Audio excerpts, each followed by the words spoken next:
tuyambale ngule olutalo ngaluwete tuyambale ngule tulipimba mu Uganda empya tuliyambala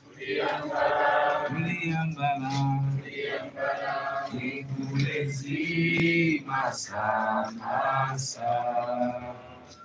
olutalo ngaluwete tuyambale ngule tulipimba mu Uganda empya.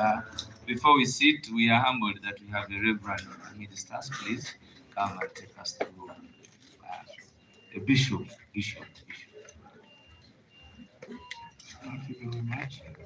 Let us pray. Father, I want to give you all the glory and all the honor. Thank you for this day. Thank you for bringing us here. Father, we commit our nation into your hands.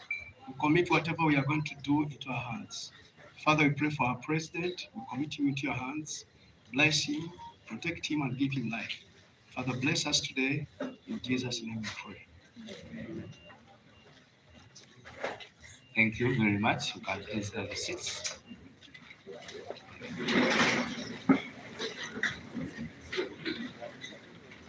Good morning once again. We take special recognition to all those who are with us here, the leaders, the Lord councillors, the members of parliament, the mayors, but most importantly, the foot soldiers. Amidst us also, we have persons who have been in prison that were abducted illegally by the state. In this 21st century, our state has become the outlaw. Without wasting any more time, ladies and gentlemen, I'm going to invite our spokesperson, the able Honorable Joel Sunyoni, to come and take us through the next segment. You're most welcome. Jotu awezeza no mwaka mulamba mu snake sajira.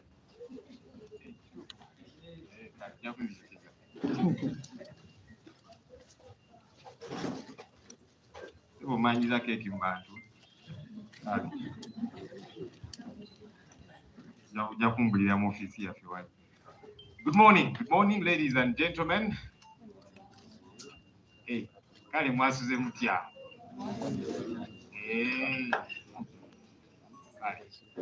We welcome the media. Thank you for coming to this morning. We thought we should communicate a couple of things given all that is happening. This morning we want to apportion most of the time to a couple of people whom we want to hear from. We have two categories. We have people that have just been released from detention. They were literally abducted, taken to what is known as safe houses. There's nothing safe about those houses. And lots of things were done to them as they will narrate.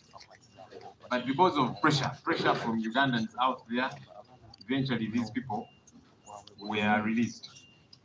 The other category is relatives of some of our colleagues whom the state has decided to hold on to for as long as they want. These are Ugandans whose rights are protected within the law, people who should ideally be granted bail. When you've been held for quite a bit of time, more than 6 months, and trial has not started, the law says you should be free. But for some, it's a year and a half, coming to 2 years, and they're still holding on to them. They've been denied bail, and they're saying, we're going to expedite the trial. But as the presiding officer says we are going to expedite the trial, the people who are gathering evidence, prosecution, state, and so on, they say we are still gathering evidence. I don't know where this evidence exists. It's laughable, but it is problematic. So we are going to hear from these people. Let me invite them at once, the first lot. Motive Kasaga, Yusuf Chigundu, Netedi Naruboa, aka Tracy Bobi. These are fresh from the hands of the state. Kambaide, Jimutotore, Ejabicha, Babakwata, and all of that. Let me invite all of you at once so so that you speak one at a time.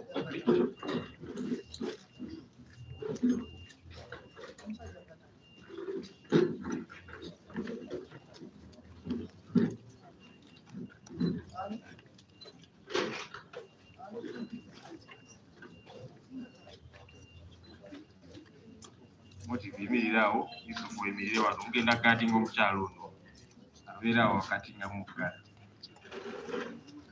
Okay, so we'll have the lady speak first and then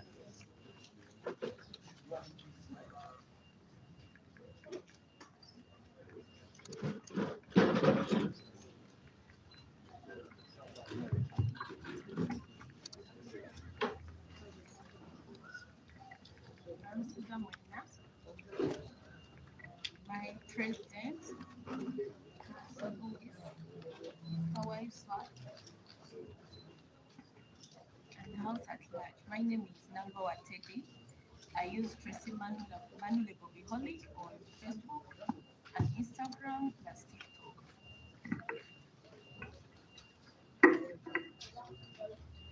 I was abducted on the 28th of August.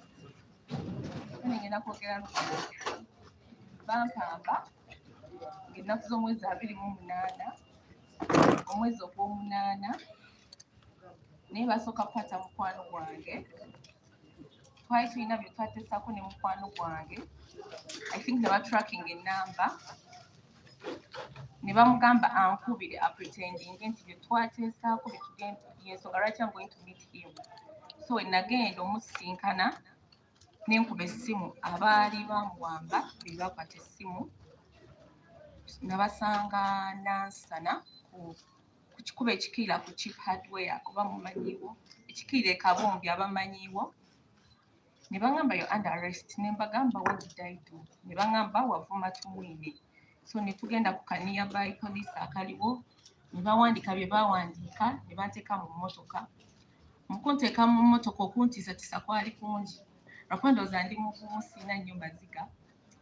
Bankuba ne bantiisatiisa tugenda kutta tugenda kusalako obulago.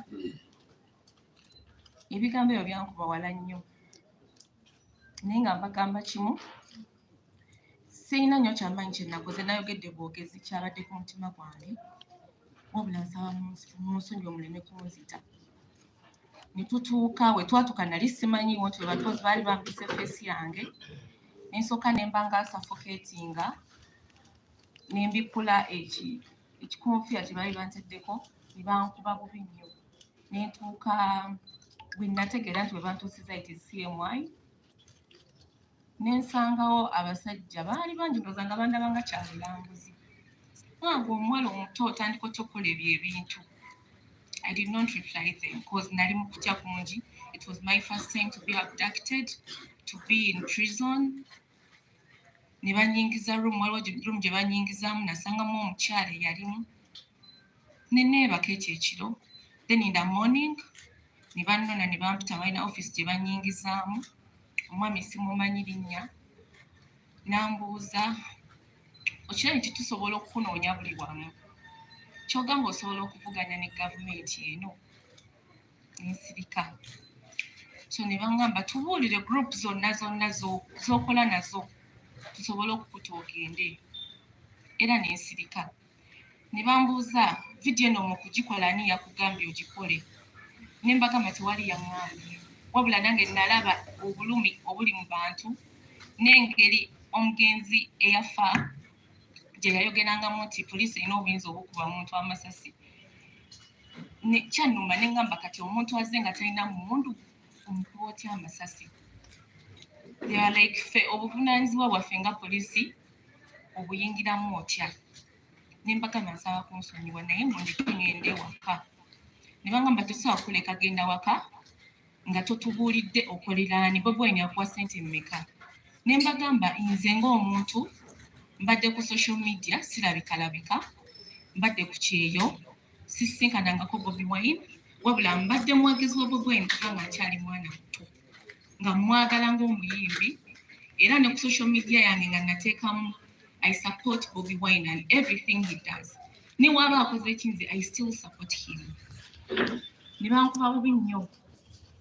Obeera otya nga towagira Bobi Wine ate nga gwe Bobi holic. I mean nga toli wa Bobi Wine, you're not with him, tomulabangako nga ne gwe Bobi holic. Ne mbagamba nze omuntu mwagala bwagazi. Ne bangamba olowooza agenda kuwasa. Ne mbagamba nze target yange si yakumpasa. Kuba murespectinga ng'omuntu omukulu, president wange, ate ndi faani we kuva mabega nga nkyali mwana muto. So ne banzigyayo mu office ne banzizaayo mu room gye baali bantaddemu. Then olweggulo zaayisanga 11. Waliwo omwami eyannyona simumanyi linnya. Nampita mu bukambwe obungi nga wanvuma nga gasseko n'okumpemula. Oli musiru nnyo, bagale Bobi Wine gwasobola okukuwasa, tasobola kukuwasa. Muwagira mutya omuntu nga ffe tumusasula ssente? Oyo Bobi Wine yabalya muddo olukwe, ffe tumuwa ssente. I was like, nesooka nensirika. Ne bannyingiza mu room ne bankuba. Nga mulina n'akabi nakyusa tukakubira eddala. Ne bajjayo waya zaabwe, waya yali ya solido, ne bankuba ne kalege ke nalimu ne kayulika. But nakaaba lwakuba kati sirina maziga ndi mugumu. Nakaaba.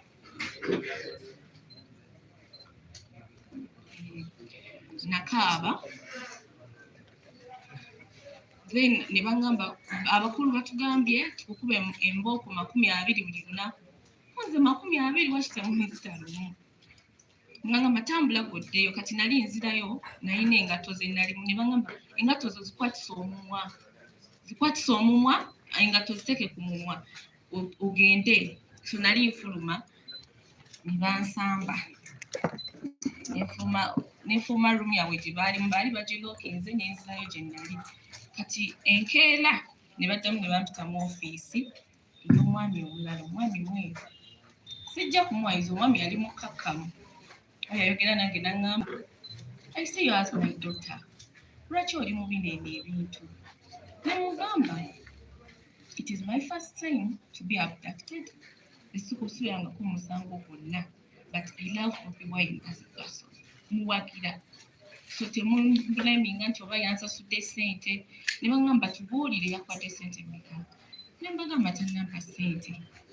Ne bangamba ffe tumuwa ssente. Ali eri alina mu America, ali mu kunyumirwa, mumufiiririra, tabafaako, abaana bangi abali mu makomera tabayambye.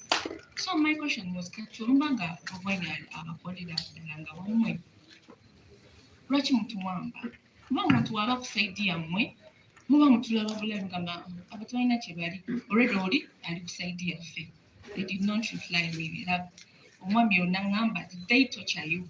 Ne mugamba yes, bankubye. Nangamba baani abaakubye? Fortunately nali nkyayogera nti bankubye. Omwami eyankuba n'ayingira mu office. Ne ngamba oyo omwami omukulu. Ne mugamba ono omwami yeyankubye. Namugamba mwakubye waaki? Temuddamu kumukuba ebyali ebigambo bye. Era from that day tebaddamu kunkuba.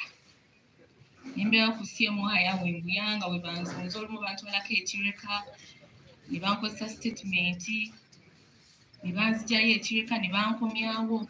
Kati olunaku lwe bandeeta mu court, it was Friday the first time. Ku CMI banzigyawo kiro ssaawa zaali 3. Era nze nali mmanyi lwe lunaku lwange olusembe okubeera mu nsi. Because bajja ne bampita gwe tediyitawo yitawo tugende. Muddaaniro ne muvuma gavumenti biki. Ne bantuuza mu mmotoka. Twalimu n'omwami bamuyita omulema Jakana. Twali naye mu mmotoka Jakana Sulaiman. Ne batutwala ekireka SID. Ne tusulawo ekyekiro. Then in the morning ne batutuuza mu mmotoka babiri. Nze ne bandeka ku Buganda Road Court. Jakana ne yeeyongerayo. So ndi wano okwebaza bonna abateekamu amaanyi abapostinga my family, President Bobi Wine, Council Louis, my lawyer Shamim Malende, Mr. Alex. Mwenna bambi mwebale buli kimu kye mwakola. And kino nkyogera ne family yange nagikigambye Nembagamba, I think I'm the black sheep in the family. Njagala Bobi Wine. I'm not going to stop supporting Bobi Wine. Causing avances to remain the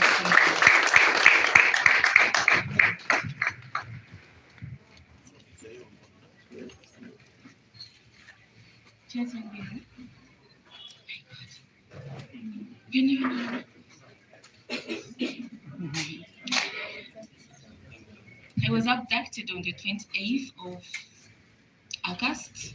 They first abducted my friend. So my friend, they forced him to call me in a tricky way, to deceive me or to tell me about what we had talked about last night. So when I reached to those people, they took me to a nearby police station. After doing a certain statement with the police station, they rushed me into their drone car and they started abusing me, bullying me. I think they bullied me. We are going to do this, we are going to kill you, we are going to do everything bad to you. We are going to mugonya, words like that. So I got scared. I told them I'm sorry. When I reached there, I met different kind of people, the officers. So they told me, who pays you? Who gives you all this money? Because they checked my phone, they found some messages of money. I told them I've been working, so no one sends me money. They told me that Bobi Wine, you're supporting Bobi Wine, but we pay Bobi Wine. Bobi Wine is working for us. So I told them, if he is working for you, why are we abducted? Why don't we just let us be? Because if you know someone is working for you, why would you abduct the fans or people who are supporting him? They did not reply me. They beat me up, they tortured me, but the good thing, I wasn't raped. I wasn't raped. Tebankozesa, tebankwata, tebankaka mukwano. So omukulu, the leader of CMY, told them to stop torturing me. That's all I can say.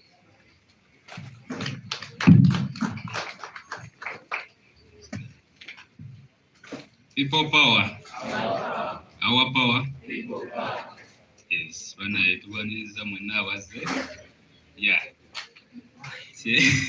Munasonyi wasiri mwogezi nnyo amannya nze Kasaga Bashir.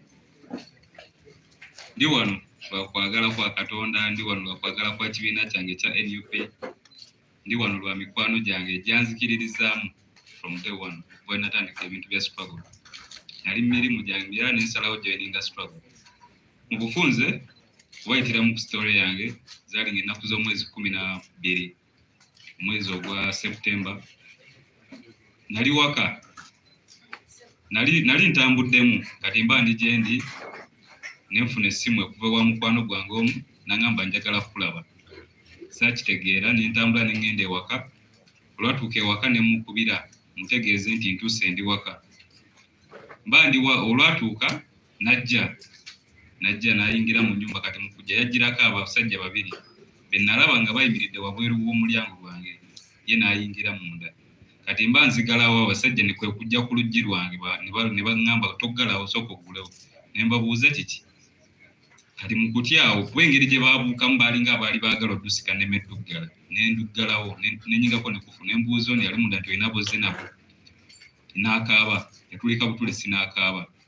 Netya okusinziira ku bye nali nkola ku social media nga mpostinga ebitaba favoringa, nga mpostinga ku NUP kuba nali nkimanyi. Baalinga bansindikira message za WhatsApp ezinkangakanga naye nga naguma kuba ninamu eri endowooza ne ŋŋamba omuntu waba wakukwata sooka kukola ki kukangakanga. Kati ng'ebyo tebikyandya era nga mbeerawo ne tunyumya ne bakyali bange ne mbagamba abasajja bansindikira bino ne bino. Naye nga mba mugumu kubanga mmanyi nti bwe baba banjagala basobola okunfuna. Naye nga mmanyi byempostinga tebimenya mateeka nga sirina muntu gwenvuma okujjako oyo abanvumye ng'era tujja kwevuma. Kati ono mba nkyamubuuza akaaba ngenda owulira abadde ababiri ngenda owulira abaweze bana bankonkona. Kati kwe kugulawo oluggi mu kutya olwo ntandise okkankana. Nkubye ku masimu awo ntegeeze bakyali bange nti bankutte essimu abamu nga teziyitamu obaza avuganga kane nali natidde kwegenda ku ddirisa ne mbabuuza basibo mwagala ki nga bali muleeya kati ndolengera emabega nga waliwo omulala ali mu uniform ya UPDF ne mmanya kati bano bayika byakwerinda kati omusirikale omu kwe kujjayo kaadi n'agindaga mu ddirisa ewange ng'eriko Kisugu police station kuba mbeera mu Kisugu awo ne ŋŋuma ne nga kuba kuliko ow'Ekisugu ate poliisi yange yentwala kwe kuggulawo eddirisa mba sinaba naddi malayo be baali malayo abaali muleeya ne bayisa emmundu mu ddirisa n'aŋŋamba teeka wansi essimu kuba kwaliko pisito 3 ne AKM ne baziteekawo ne mbagamba kiki nkoze ekimuzze kunkwata kamala okubira looya wange ne mbagamba ne bambuuza essimu okutte yaki mu ngalo kiteeke wansi ne mbagamba ndi mukubira looya kuba ntegedde muli byakwerinda muzze kunkwata kankubire looya wange mutegeeze ne baŋŋamba tugeeteeka wansi essimu tubala 2 mba nkya resistinze omusajja kwe kookinga pisito bwe yagikookinga n'entya nakankana nnyo essimu ne ngiteeka wansi nkugiteeka wansi kati ne baŋŋamba kati ggula oluggi ne ŋŋenda kuba nali ndonyezeeko kufulu kati mu kugiringitanya okwagala okuggulawo kufulu nalwawo ne batandika oddusambasamba ne ŋŋamba kati ebituuse kati kwe kuluggula namala ne leeta ne nduggula ne bayingira olwaba oyingira olukwa ludda bweru olwaluggula nankubirawo teki nembwa wansi kuba nali nsula mu luumu emu wensula bwe natuula wansi kwe kujja ne batandika okunsambasamba oba oyagala gaana kutwala kati bajja n'ebifaananyi byange kati nze ndi fitness trainer bagenda ku Instagram ne badownloadinga ebifaananyi byange ebya gym kati ndowooza bajja bamanyi bazze kukwata kanyama ne batandika okunkuba emigere ne baŋŋamba gwe tukimanyi oli kanyama naye togeza n'okola ensobi tujja kukuba amasasi fire tujja kwerega naawe ne bagala ne byafande kyonna kye mwagala ngenda kibakolera sigenda kukola ki sigenda balwanyisa sigenda kukola ki nga nzikiriza kuba tebanzikiriza communicatinga na muntu yenna kati ne mmanyi akange kaweddemu essimu olwagituuka ali ne baginzijjako ne baŋŋamba tuwulire password ne mbaga password nfe emirundi 3 ne baŋŋamba ke tugiteekamu okusembayo negaana tugenda kukuba amasasi tukutte ffe tugende olowooza Bobi alina kyasobola otukola ne mbaga nedda afande password gye nkugambye yeeyo ne baŋŋamba kwata kigyemukwe okugimpa ne mbagiramu password nali nkozesa ka iPhone ne ngimuddiza n'akebeera mu bifaananyi n'alaba nga mulimu ebisinga bya NUP n'ebyange ebirimu gyange gyenkola emirala egya fitness n'aŋŋamba kale n'aŋŋamba otaddemu password kinagiteeka wali naddamu n'agirookinga n'agiteekamu ngayo n'agiwandika kapapula n'addamu n'agiteeka mu simu ng'essimu yeggula n'agamba kale ne batandika okwaza ennyumba yonna bingi ne basula omufaliso ne babuteeka ne bakebera wansi w'ekitanda ne bafunayo ennyondo nalinamu ennyondo mu seefu ne bambuuza ennyondo ogikozesa ki ne mbagamba afande kate ne muzira za misumaali ennyondo gye nkozesa okukola ki okukubayo kate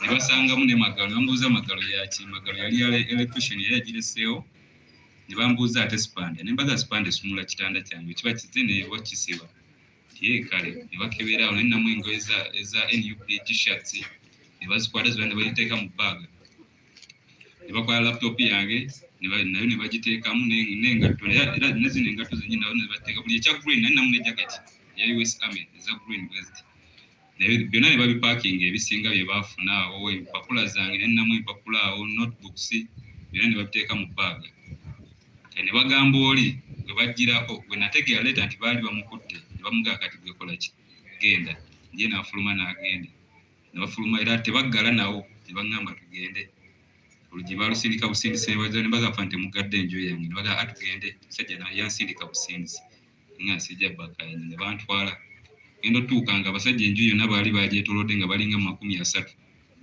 natunula emabega n'entya banaiba bonna nga babagobyewo awo nga tewali muntu yeemu n'omu waliwo nasanga baali bapaakinzeewo nnuwa kati olwatuuka bwe nti nga natetuuka ku motoka ne bannyambaza kiwuutu bwe nti ku mutwe ne bakisika paka nga sikyasobola laba ne bansindika mu motoka eya Nuwa eriwo mu nsonda gye bannyigira ne bayipanga mu motoka abamu ne batambula ne bagenda baali balina emmotoka endala mu maaso ne giwulira nga tukkirira ne balinya ne banvuga twatuukira ku Kisugu police station kuba nategeera kuba nawunzikamu omutwe ne ndaba akapande k'Ekisugu nga tutuuse kati oli yandaga kaadi we yaviiramu n'afulumamu n'omulala omu yali muleeya ne bagenda ku Kisugu nalaba bakomawo ne fayiro nga nnene ne tuddamu ne tutuula mu mmotoka ne bavuga nakoma otegeera nga tutuuse mu bugoloobi kati leeta ngenda ne batuusa twatuukira Mbuya kusyemwayo nategeera nga wayiseewo olunaku ne baŋŋamba olimbuya ku kitebe kya Ssemwali. Be nali nabo wansi mu basement be nasangayo abasibe. Wawe nali mulimu lodge za mirundi nga 8 mu basement. Naye zonna nsibe teri alaba munne kati nze banteeka mu lukuubo ne kimasiki kyange ne baŋŋamba kati mu kutuuka baatuuka ne bantuuza wansi. Basooka kunteeka ku kisenge ne banzigyamu wallet baali bagirese mu nsawo yange ne bankebera mu mpale zonna nga okulaba nga sirina kintu kye nsigazzaamu ne babiteeka ebbali n'ebisumuluzo babyali mu mpale. Yampa ebisumuluzo nti asibawo oluggi teyalusibaawo ne mbiteeka mu mpale n'aluzaawo ne tutambula ne tugenda. Twali byonna ne babinzigyamu ne bankuba ebifaananyi. Kati ne wano mu kunkwata bayingidde mu nnyumba olwankuba tteke n'embwa wansi ne bansitula ne banteekako empingu. Kunteekako empingu ne bankuba ebifaananyi ne bambuuza amannya ne ngabawa kuba layini gye banturakingirako teyali mannya gange yali mannya ga brother wange. Kati ge bajja babuuza Abdulkarim Diani ne mbaga oyo brother wange ne bambuuza ate gwe gwa ne mbaga nze Kasaga Bashir nti awo tebaddamu kimbuuza ekyo. Kati nkuba wali bambuuza amannya nga bawandiika kuba yakuba ekifaananyi n'agenda mu WhatsApp nga alina gwakisindikira nga bawandiika amannya gange ne bambuuza ennamba. Kati nandaga mbuuze nti byebyo nga byasindika bisindikira General MK contact yaliko General MK nga gwali bisindikira. Kati mwera ne wetwaluka ku Ssemwali era bakola kye kimu ne banyimiriza ne bankuba ebifaananyi. Era naddamu n'awandika details ezimu ze yawandika wali mu kusooka era ne babisindika. Awo ne ntuula wansi olwajja awo bali ne bagenda ne wajja abasajja abalala baali 2 era nabo baatuuka bankola kye kimu kunsamba. Bambuuza gwe Bobi akuwa ssente mmeka? Iki? Ne mbagamba Bobi tansasula. Ne baŋŋamba okakasa talina ssente z'akuwa? Ne mbaga talina ssente zampa. Kati ani akutuma okuwandiika ani akutuma okukola okuwandiika ebyo by'owandiika ku Twitter? Ne mbabuuza afande nakoze eki? Ne baŋŋamba tomanyi kye wakoze? Kale ojja tubuulira. Ne batambula ne bagenda ne bandikawo awo nga ndiko kimasiki ne bagenda ne nsigala awo. Kati ne wajja omulala n'ajja kukwata baaga yange n'abiyo wansi n'aleeta olupapula n'aregistaringa bye yali azze nabyo. Ebimu teyabiteekako.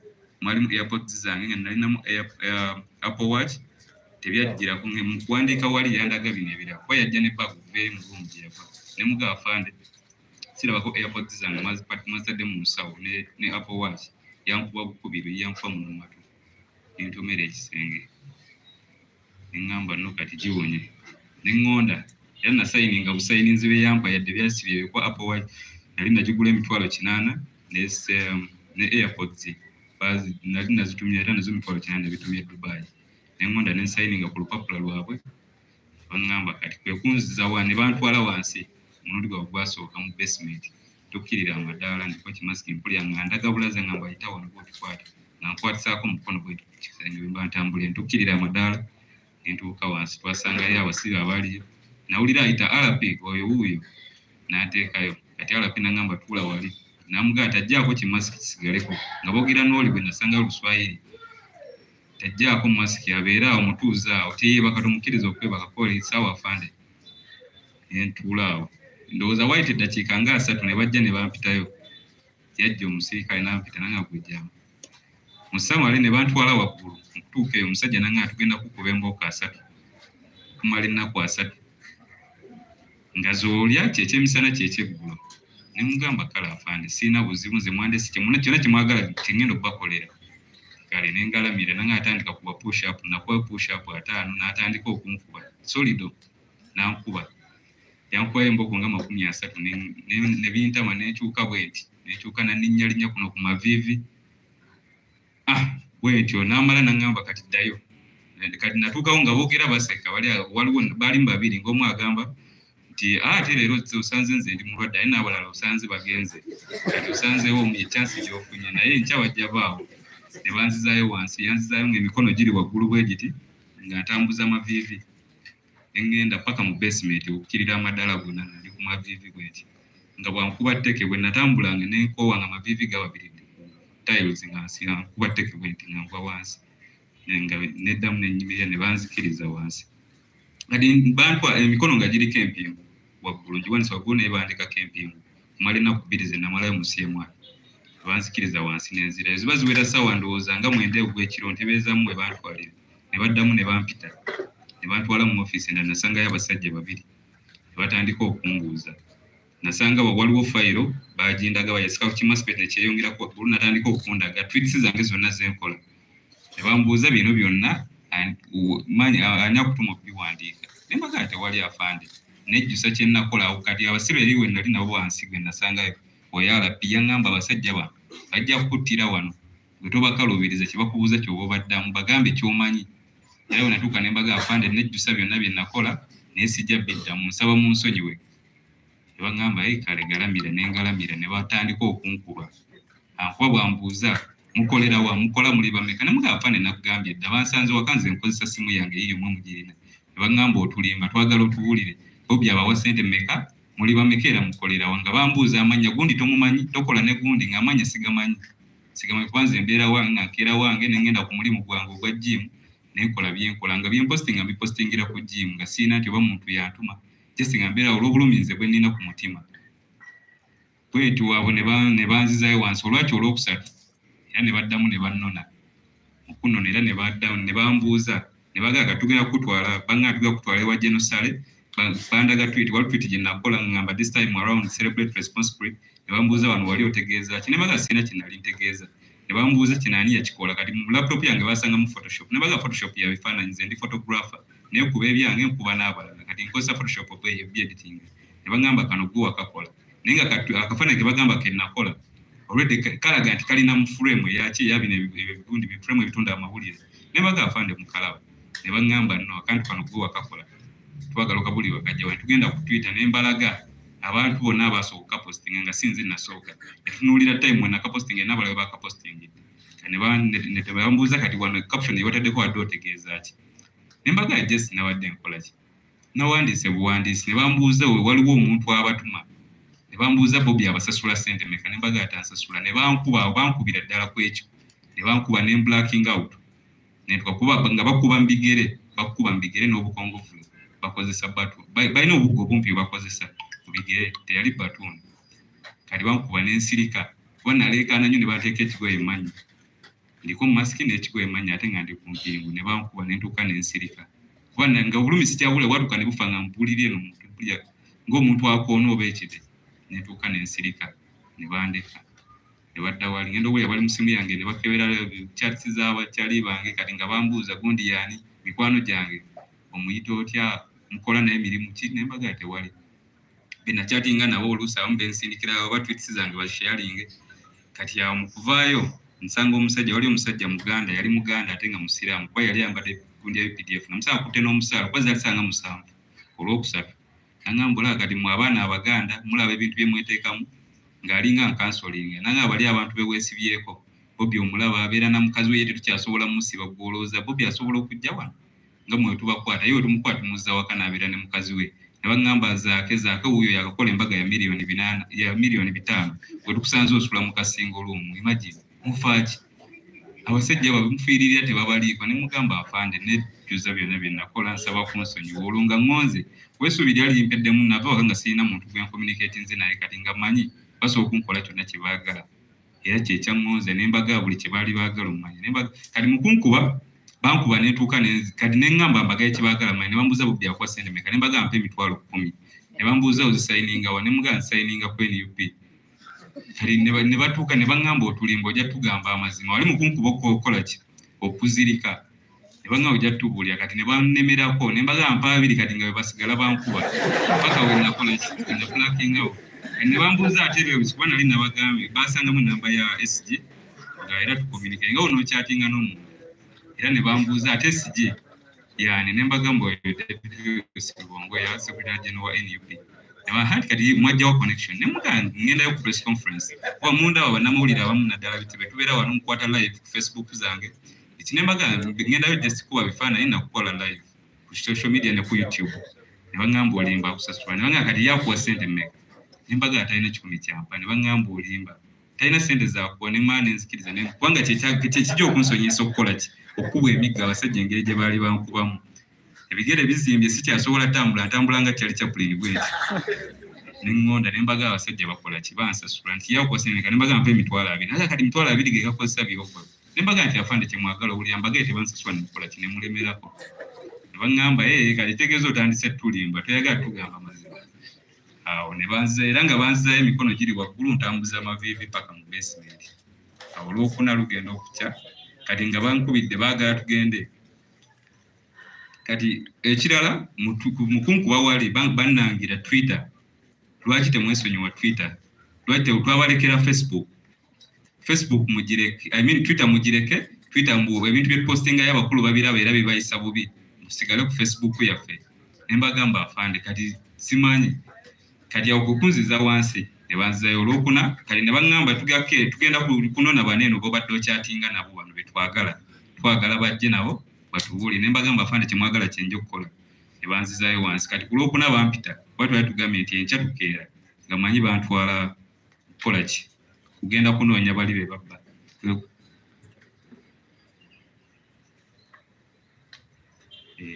Kati mu basement nasangayo waliyo omusajja bali bakavamu kuba ne bamuleeta ne bamutuuza we nali. Yaŋŋamba amannya ge ye Balugahare Arafat.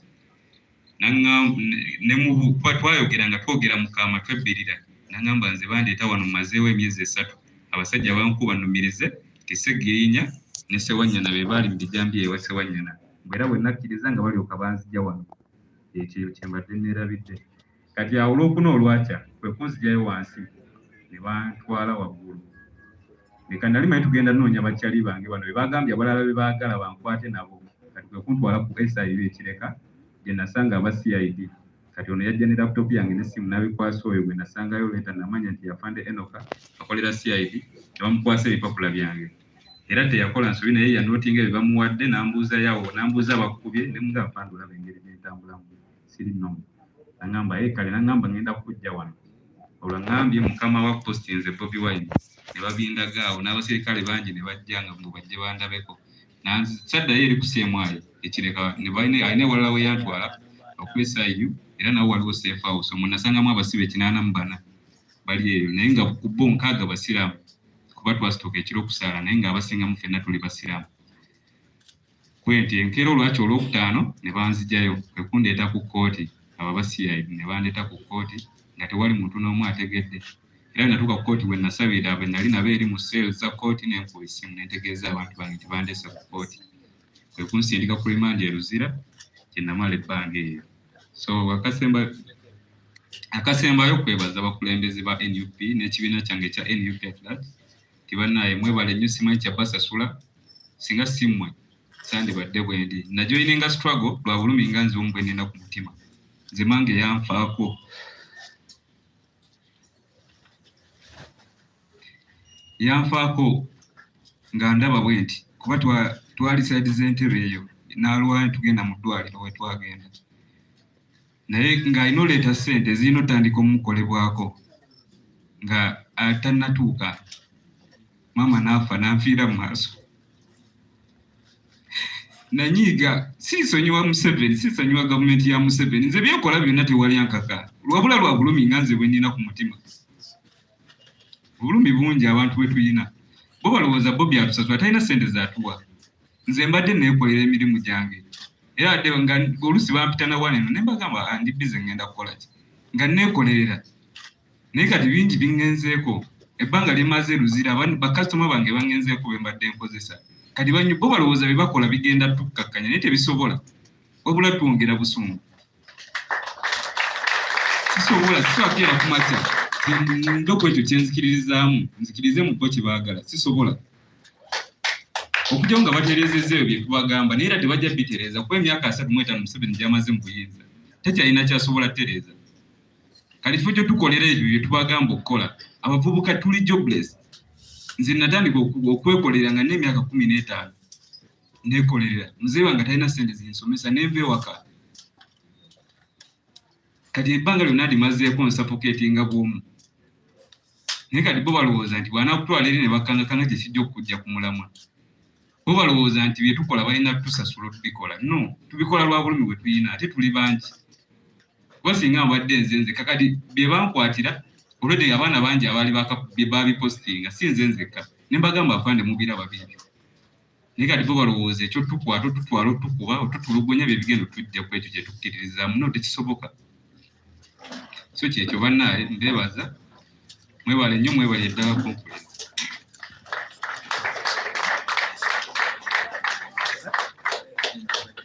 amanya gange nzekigula Yusufu kosa Yusufu wano ku Facebook people power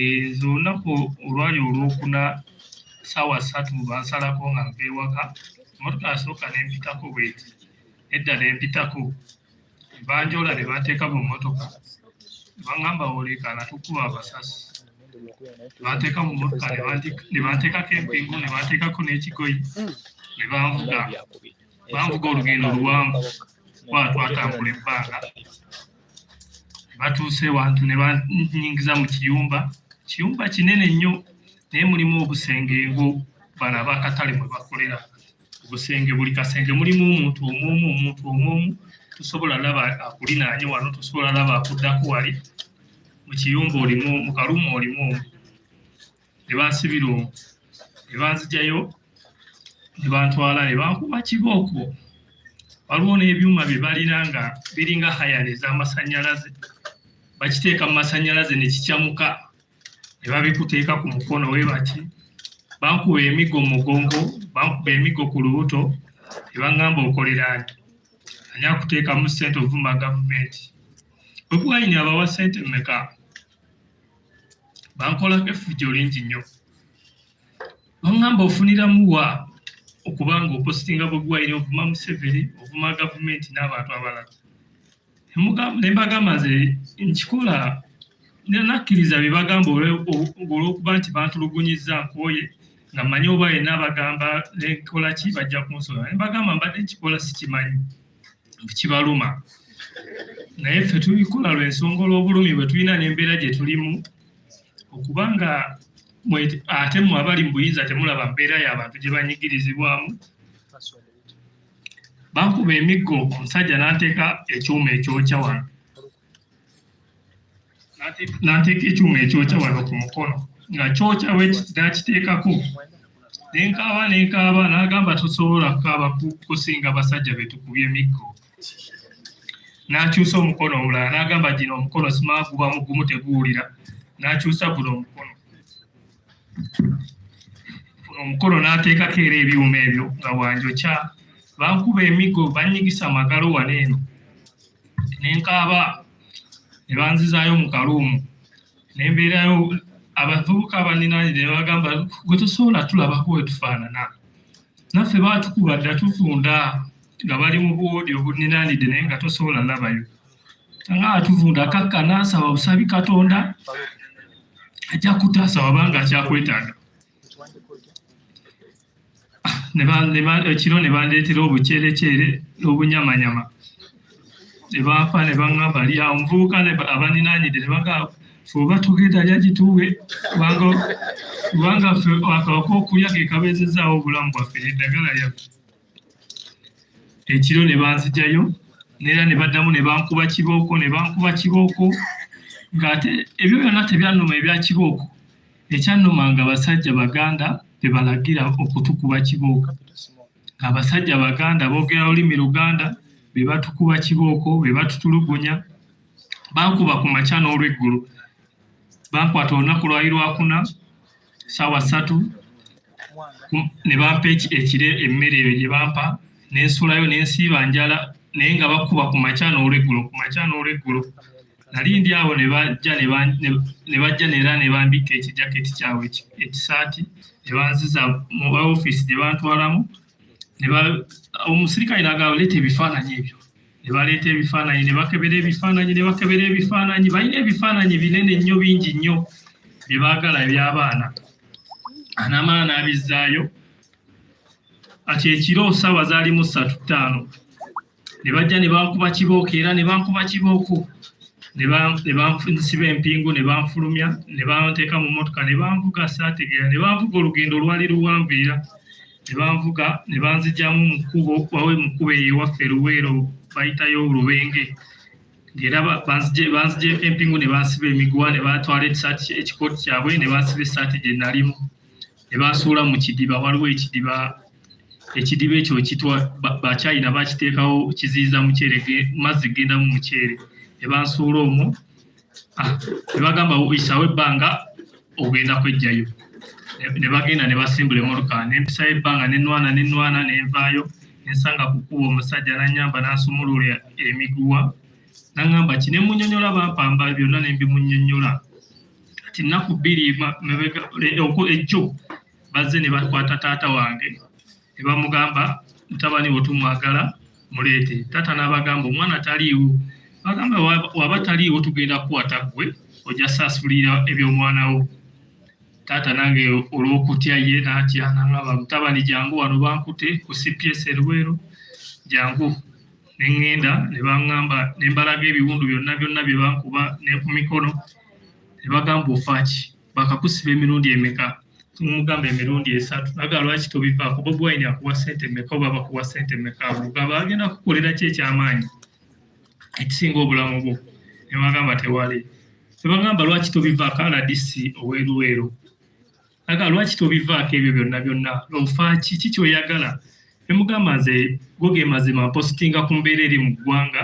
gye njogerako naye mbadde simanyi bwe kibanyiiza ne baseka ne baŋŋamba ngenda kuddayo era wiiki ejja ŋŋendeyo byaliwo ebityo neebaza nnyo mwenna abambeererawo Mr. President webale nnyo byonna Deputy ya buli muntu alina kye yakola kyemmanyi n'ekyo ekyokupositinga kyabateeka ku pressure y'amaanyi ne bannyamba ne bansonyiwa naye mwebale nnyo byonna mwebale nnyo mwebalire ddala.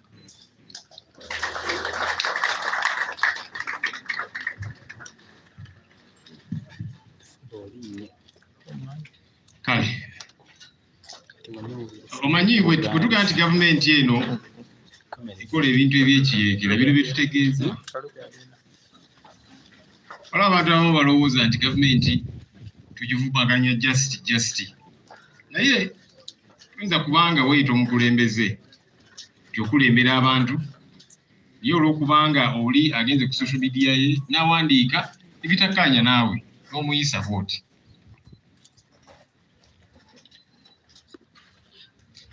So ebintu bino bwe tubyogerako kubanga munnaye bya ddala abantu abatulugunyizibwa baddala gye bali ebyaddala bagenda balowooza nti abo bakyakulanyi baani ino just gavumenti bagisiiga kasa baabo akulaza ebiwundu nga bamutulugunya ku lwaki kubanga agenda ku Twitter ye naga nti ino gavumenti ffe tugikooyi etulugunya abantu eba sente y'omuwa omusolo ne babatulugunya kulwekyo kibakkiririzaamu si nti baziba misango kubanga abo singa bazza emisango singa babatwala mu kooti ne babawozesa ne kati baba batadde nga bamaze obbakubakuba naye ebintu bino olunaku lulijja bajja bisasulira.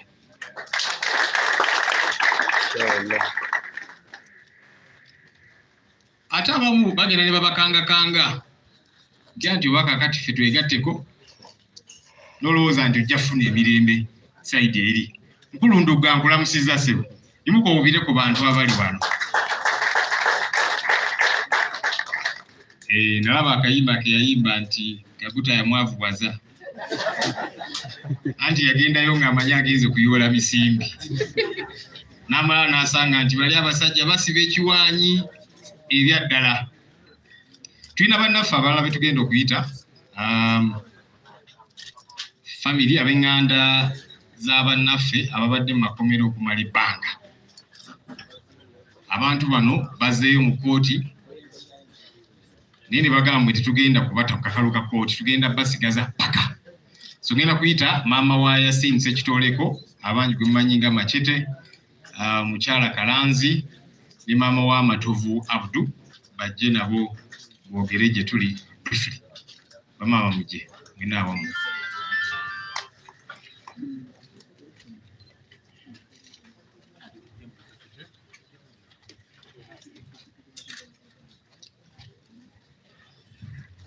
Balamusizzaako basebo ne banyaga amannya gange nze Tiwa Silivia mukyala Kalanzi. Abasajja bajja ewaka abasajja 5 nga bambadde leeyo ekiro 9:00 batandika okukonkona nga bwe bamuyita Kalanzi gulawo. Kalanzi okubanga yali amanyi nti bawamba banne n'aŋŋamba abo abasajja be batuwamba naye kwata essimu okubireko maama nimugamba essimu ye erimu ki password naye nali sigimanyi. Abasajja ne bakonkona ne badda wabweru ne bakookinga emmundu ne bagamba mutagulawo tujja kuba amasasi oba gakwata abaana oba gakwata kifo tetukwatako. Olw'okutya okungi nagenda nenzigulawo nga manyi abaana bange bagenda bakuba amasasi. Bwe naggulawo abasajja baatandikirawo kunkuba kubanga baali bataano nga kuliko omukyalo omu. Ne bankuba ne bampisawo paka mu kisenge. Omwami bamusanga yeesibye ettawulo.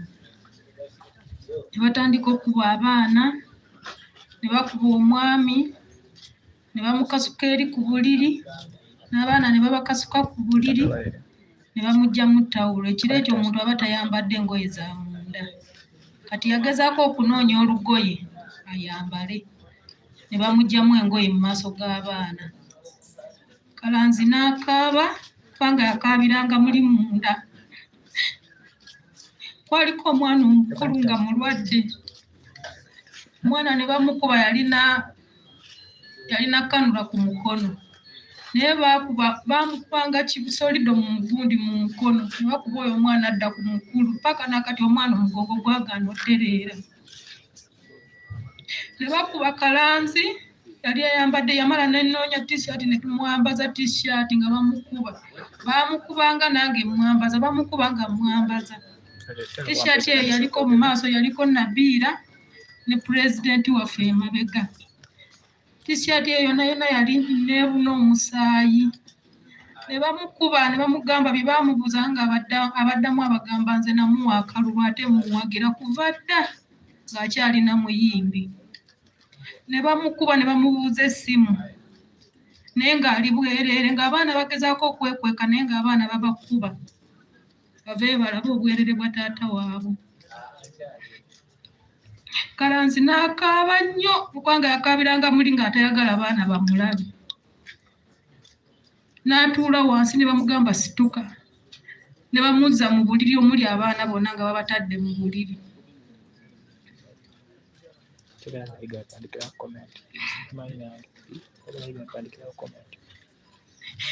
N'agezaako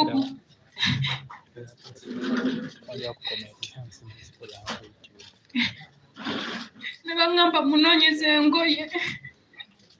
Ne munoonyeza engoye ne muwayambala naye nanoonyanga engoye nga bankuba. Ne bagamba mu abaŋŋambye munoonyeze engoye.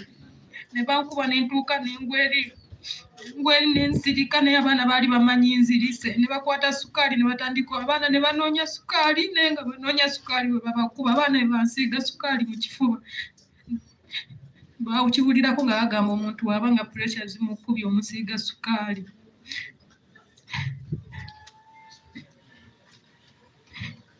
Kalanzi ne bamukuba ne bamubuuza essimu ye eriwa n'agamba nze sirina essimu ngiresaawo nze essimu nali ngirina kubanga nali manyi essimu enina okujja enamba nkubira abeewaabwe nze essimu y'ebeewaabwe nali sigirina. Ne bamukuba n'abagamba essimu nagitadde awo. Ne bamufulumya n'aŋŋamba kwata essimu ogibawe. Ne mbawa essimu ne bamufulumya abweru. Ne batandika omukubira awo. N'abalala ng'abasajja abalala bakubidde poliisi y'e Kawempe. Abasajja bajja abantu 15 ne beegatta ku bali. Abakiyagaasi, ab'amasasi, bonna nga baagala kukola bulabe ku Kalanzi. Kalanzi bwe bamufulumya abweru ne batandika omukuba. Omukyala n'amukuba solido mu mugongo. Yaleekaana omulundi gumu teyaddamu kuleekaana yali ng'azirise kubanga bonna baamugwerako omulundi gumu ne bamukuba. Piki yali mu nnyumba ne bagiggyamu ne mbagamba basebo piki mugireke egenda olabirira abaana. Omusajja n'akomawo n'akuba solido ku luggi n'agamba mbwa gwe musiru gwe agenda ogivuga. Omu n'ayingira munda n'ansamba n'engweri mu kisenge. Ne bakuba abaana ne babagamba muddeyo mu kisenge mweggalire. Ne batwala Kalanzi nga takyategeera. Naye abantu bonna abaali nga mu mayumba gaabwe kubanga baali bazuukuse. bonna bagamba kalazi omuntu gwe batutte nga bakuba yabadde tanyega naye nga bakuba bukubi.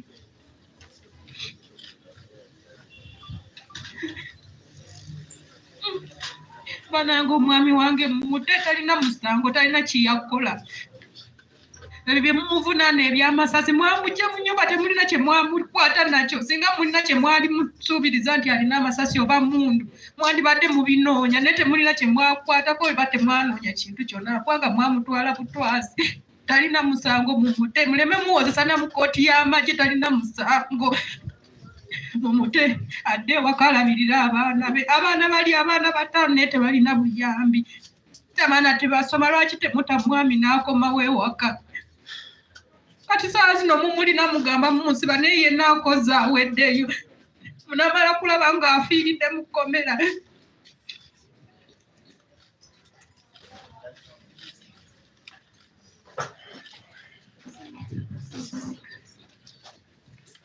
Balamusiza abassebo ne bannyabo. Nze amannya gange ntibwa Aisha Kabanda. Maama wa Yasini Ssekitoleko. Bangi mumumanyi nga Machete. Machete yankubira essimu nga banga lyonna ng'abeera ngamba maama bantwala naye bwe bankwatirako tubala bulamu bwange maama abasajja babeera kumukuba masasi. Ne mugamba obuzibu ki? Nangamba obuzibu Pulezidenti Kyagulanyi.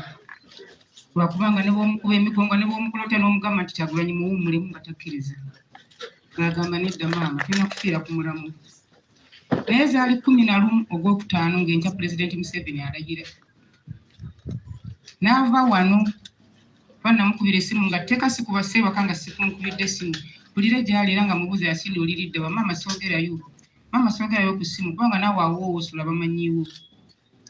Naye ku makya nga Museveni alayira ne bankubira essimu mu kyalo kuba bamuggyako Mmengo. Nankubira essimu oli nankubira essimu nangamba maama Yasini nga kibi ne mugamba ekyaki. Nangamba ekya Yasini. Ne mugamba Yasini yabadde ki? Nanga patulo yazze eno nemukwata mutima ne guntyemuka. Ne ngamba abadde akyogera ebbanga lyonna. Ne mugamba bakutte y'abalala. N'agamba kambuuzebuuzeeko wano. Ne mugamba baamugjeewa. Kale nga netanda bitegeera bulungi nga baamugjeewa taata we baamugjeewa. Naye nga nze nyina mukwano gwe mumanyi gyakasibira naye nga akankuwe ku simu ya Yasini yennyini mpulire. Simu ngeno gikubako nga mukwano gwe yagikwata. Ne mugamba Nasiri Yasini aluwa. N'angamba maama Yasini baamututte. Naye simanyi Yasini oba mulamu. Kuba ne TV gye bamusanze alaba bagikubye amasasi. Kuba yali asituka olwayingira mu nnyumba baakuba oluggi. Yali atudde ku TV. Omuvubuka n'agaana okuggulawo. Yasini ndowooza n'amanya nti ennyumba ya munne eggwawo. N'amugamba ggulawo. Bagenda kumukwata mu luggi bamaze oddukubamu essasi. Naggulawo bamusanga atudde ku mulyango. Bamugamba ono muwe engatto ze mutwe ebirala bye mwaleese Yasini bye yazze nabyo. N'abagamba talina. Baakuba amasasi mu kisenge mu kitanda wonna wansi. Katonda yayamba senga waliyo abaana ababase wansi. Yasini yali amaze okuttisa banne. Yasini ne bamugjayo okumugjawo nga kakongovule bamaze okukakubamu essasi. Bamufulumya ebweru ne bamwambaza ekikookolo kati omuvubuka oli abinnyonnyola n'agenda kati awo ne mmanya Yasini ye taliiyo mufu. Enkeera yali yidi. Saagitegeera yanfiiririra n'empaapaala. Ne ntambula ne gye nkwata sitegeerayo. Naye mba ntambula nsanga omukazi. Gweyo waffe bamuyita mukyala Nampiira. Mwebazamu ekyo kubanga nawana alinga ye yantuusa nze Kamwokya nawulirangayo obuwulizi. Era ng'omuntu bw'ayogera Kamwokya mmakuka ne ngamba abaana bange babeerayo kuba babeerangayo babiri. Nabuuza nga mina ne mugamba Yasini yali lidda wanti ali ku kitebe. Mbuuza Yasini Amina ali lidda wanti ali ku kitebe ninga bannange ekitebe. Kati okuddamu kazi n'asanga n'angamba maama kiki ng'ogenda akapaalo ne mugamba omwana wange Doloni yamuwambye wangolo ly'erinnya eririwo. Nangamba Doloni yamuwambye ne mutwalwa ne mugamba simanyi. Naye nnoonya gy'ebbanga lyamaze nga bamunoonya. Omwana wange taliiyo nangamba tewali kyakkola. Jangu tugende ku TV tubaleekaanire. Nimugamba sina TV gye mmanyi. Nanga jangu tugende. Nantwala Nampiira waliwo kakalinawe kawaala n'akantwalako. Nasangawo omunnamawulire wa TV yayiga nangamba yes ndi munnamawulire. Ne mukama waffe okuva lwe yafa TV yaffe batono abagiraba. Ne kankwe ya BBS. Ampe namba ya BBS. Ampe yeni TV. Ya BBS bye yagimpanga njikubirako kwolwo. Wa BBS nga ngamba tetulina nga ngamba. Nakubira Katamba enamba gye banfa. nga ngamba namulabye edda wano bambi abadde mukwano gwange ne balayiza omusajja oyo tujja kujjayo enkya naye nga nze gwe omutima gundimu ne ngamba omwana wange mu buli ngeri mufu kati omukolo tebajja enkera ku yidi kwennyini mba ndi awo ng'omwami oyo atuuse posiyano omukiibi bavuga amafuta gaabwe bansanga waka naye nga nze sisirikangako okuva lewangamba nti batwala Yasiini naleekaana ekituufu naleekaana era nze nfuse serebo ku TV simanyi kati muntu atategeera ku sayidi y'amacete era omwana oyo omulenzi onnumye nnyo bambi Mukama akugumya kuwa entandikwa kubanga maama waatali Mukama akugumye bambi nendeekaana ababibye bakola omulimu ku ssaawa eyo ne bakubakubako kiro ne balifulumya mwami n'avaayo n'agamba eyo omwana tumuyina naye omukyata tuleekanira ave mu mawulire nenga bwe mba mumwina kirungi njagala omulaba nenzirayo nendeekaana mumumpe oba mulema oba mulambo ngwagala mugumpe namala omwezi mulamba nga sirabye ku Yasiini nafuna obulwadde nalwala naye mba ndi ku macupa baganteerako na waka dwaweza omwezi kusiimwayi mwanyina nankubira nangamba maama sobodde kujja ku kitanda gy'oli baleeta ba Yasiini mu kooti n'agenda mba ntunula bwe nti ku TV Yasiini akutta obuuma bw'ati alinga akongojja amaziga gamuyitamu obulwadde bwanneeyongera neŋŋamba Yesu okyassa kale kasita okyaliyo naye ate mu kukaaba okwo nange kwampisa bubi nnyo nenfubanga bwe nsobola nenkubira kuba okutebe neŋŋamba nange njagala omulabako ntuukeko yo ne baŋŋamba ojja kutuukayo ne bampakira ne bantwala kolo sasaamu yadde ekikubi olwo covid afuuse covid bonna be baabikolako nentuukayo okutuuka okulaba ku macete ng'amanya agakwatiridde bw'ati n'agamba maama we nga tampulira ng'agayiika n'agamba maama sisobola kwebakawo nti bwe nkola bwe nti musaayi gwe guba guyiika era ku mmeeza yakutama bw'ati omusaayi gwatonnyawo n'agamba omwezi omulamba gwamaze mu kkomera ataliiko kayisa omusaayi ogwo guvaawa n'andaga okugulu ng'akusibye n'agamba kuno baakukuba essasi nenvayo n'ennaku mpitirivu nnyo n'agamba yee pulezidenti Museveni oli muzadde oba toli muzadde ate pulezidenti Museveni wandaze ekintu kino nti okuzaala okumanyi era wandaze ekintu kino nti omwana aluma kubanga omwana olwayogedde ku kigambo ku ggwanga lyotafuga n'ovaayo n'ogamba eggwanga lisonyiwe omwana aye naye bakusonyiwe naye abaffe abatayogerwako musango abatagamba nti bakoze kino abaana baffe abatava mu kkomera bakoze eki kati mwammazeemu amaanyi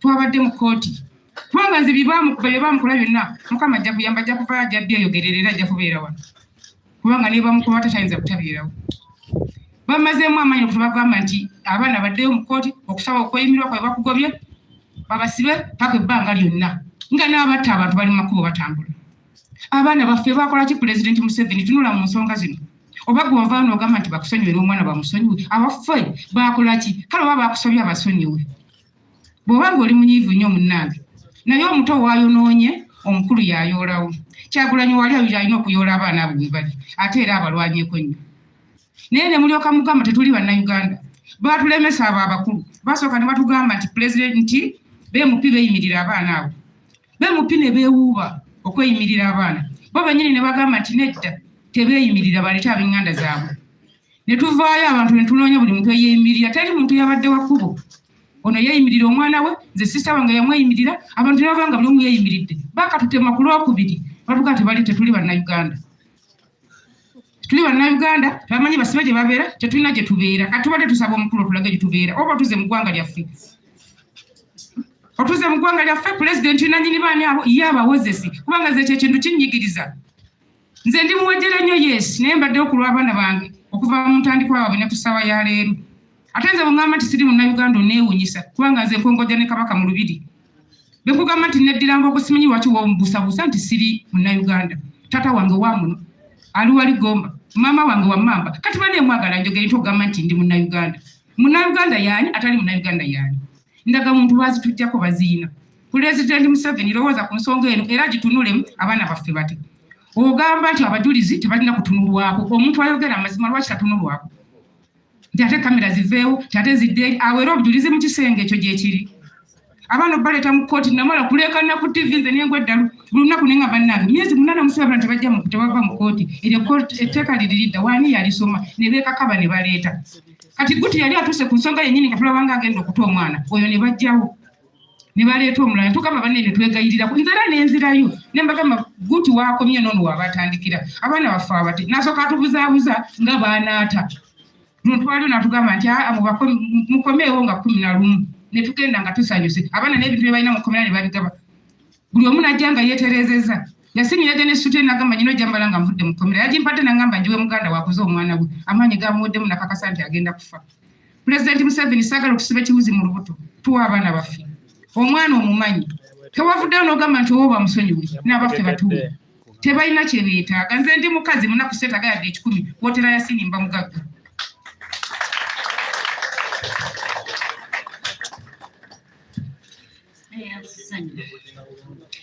balamusiza nnyo bassebo ne banjaba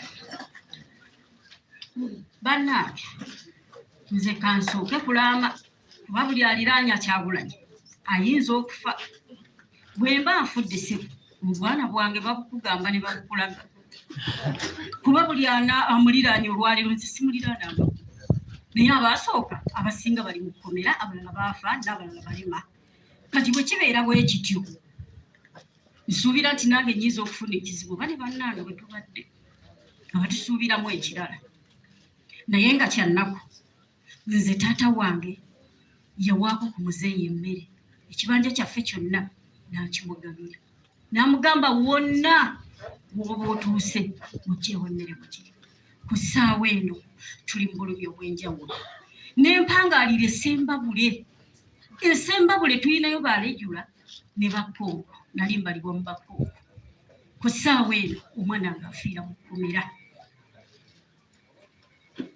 nze ndi maama wa Budu Matofu era naye bamukwata muzeeyi lwalayira ne bamukwata naye nze nali mu kyalo nga sisobola kulaba munnamawulire nga simanyira bwe bitambula okiraba naye nabeerayo mu kukaaba mu bulumi muki ng'alina mukwano gwe wali omuvubuka bamuyita Bashiru ye yayaananga n'agenda mu mapoliisi gamanyi n'atambula wano nawali n'atambula wano nawali nga yambulira abawulire maama tutuuse wano batugambye taliiwo tutuuse wano batugambye taliiwo bambi n'agenda ewajjero Katumba amugamba muganda waffe bamukutte yeye yanoonyerezaako n'amugamba gyali naye mukigumiikirize emyezi nga 5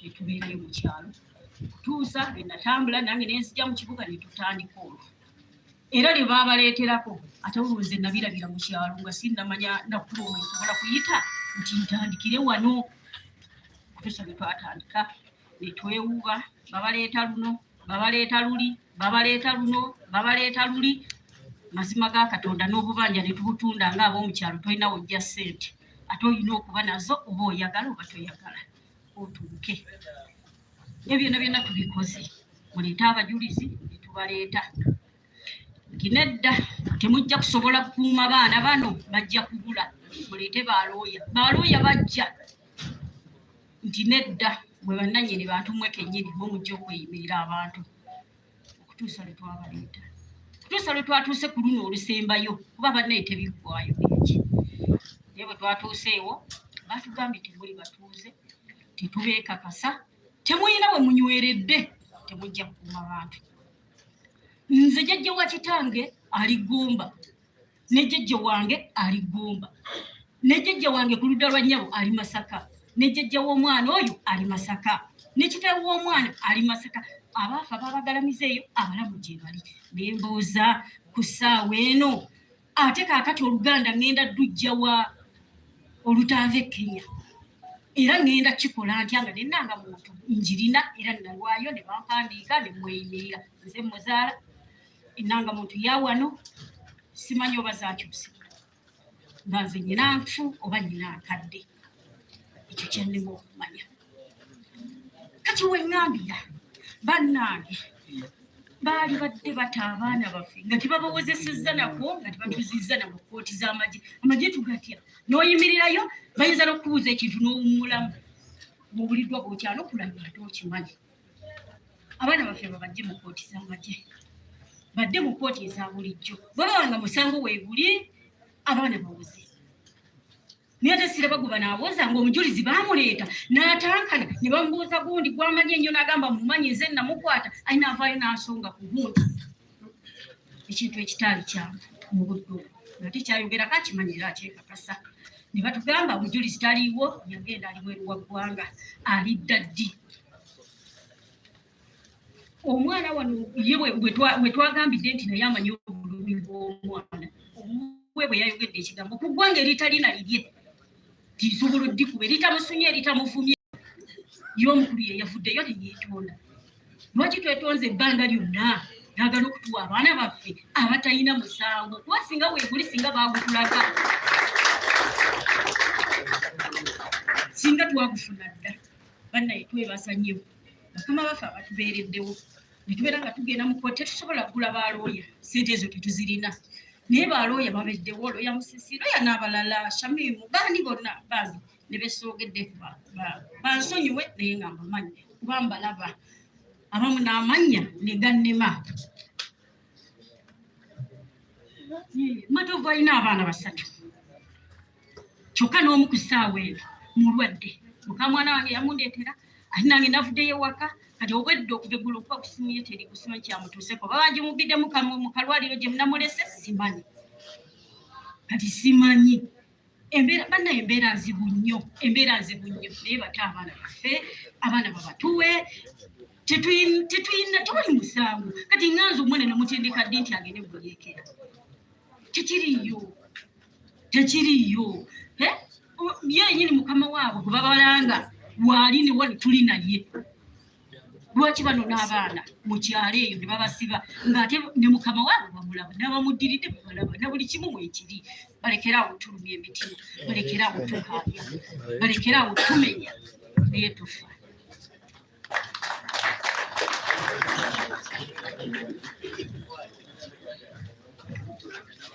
So there you are. Those are voices of real people who are hurting because their loved ones were abducted, tortured, and to date, there's no evidence against them. Because like we are saying, none of us is above the law. We don't even say that at any one time. But if you think I have committed an offense, what does the law say? How do you arrest me, number one? Because these people are picked up by gun-wielding goons who don't identify themselves. They are taken to no one knows where. Even their families don't get to know. But somehow, they are accused of committing crimes. You arrest me, take me to court. And if you have evidence, produce the evidence. 2 years later, if there is no evidence you have produced, it does not exist. Otherwise, you're manufacturing it. So it's good that we get to hear from them so that it ceases to be just an alarm made by us as leaders. Recently, many of you saw an initiative that we had embarked on as a party, as leaders. We have so many Ugandans in the United Arab Emirates who are stuck there.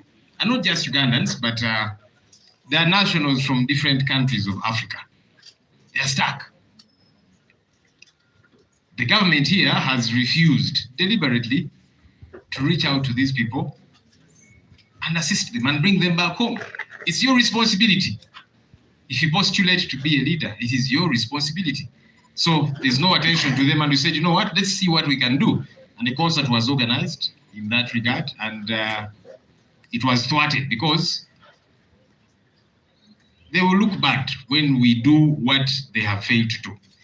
I'm going to invite Comrade Nubian Lee to come and narrate to us because he was part of the concert, what transpired and where we are right now. Comrade Nubian Lee.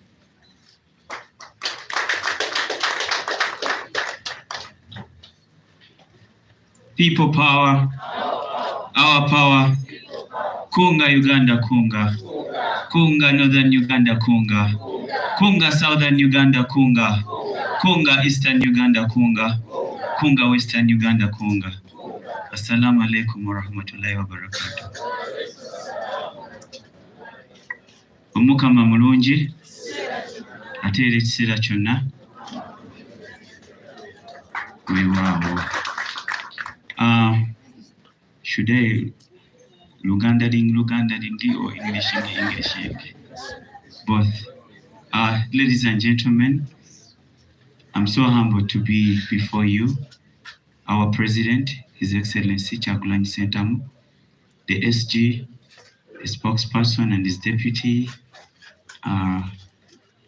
other leaders in National Unity Platform, and the media houses.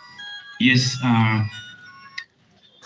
we were scheduled to have charity concerts. We had dubbed them Charity Freedom Concerts that were supposed to, the funds from these concerts were meant to bring back our fellow Ugandans, and not only Ugandans, but also other Africans who are held in the detention centers, various detention centers in the UAE.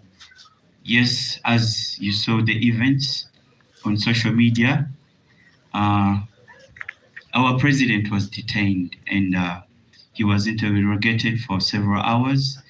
And what transpired from these interrogations, we got to know that the embassy of Uganda had a hand in all this. And the fear of the UAE was that they thought that His Excellency Kyagulanyi Ssentamu was going to teach the Arabs how to protest. And these people are so scared of protests or anything that tampers with the status quo. They claim that what had happened in the several Arab countries, the Arab Spring, was his deal, and as usually they say, he's an agent of the white people. And once this gets to the ears of these people, of course, the shows were cancelled, and he was warned not to go onto any stage of any shows that were organized.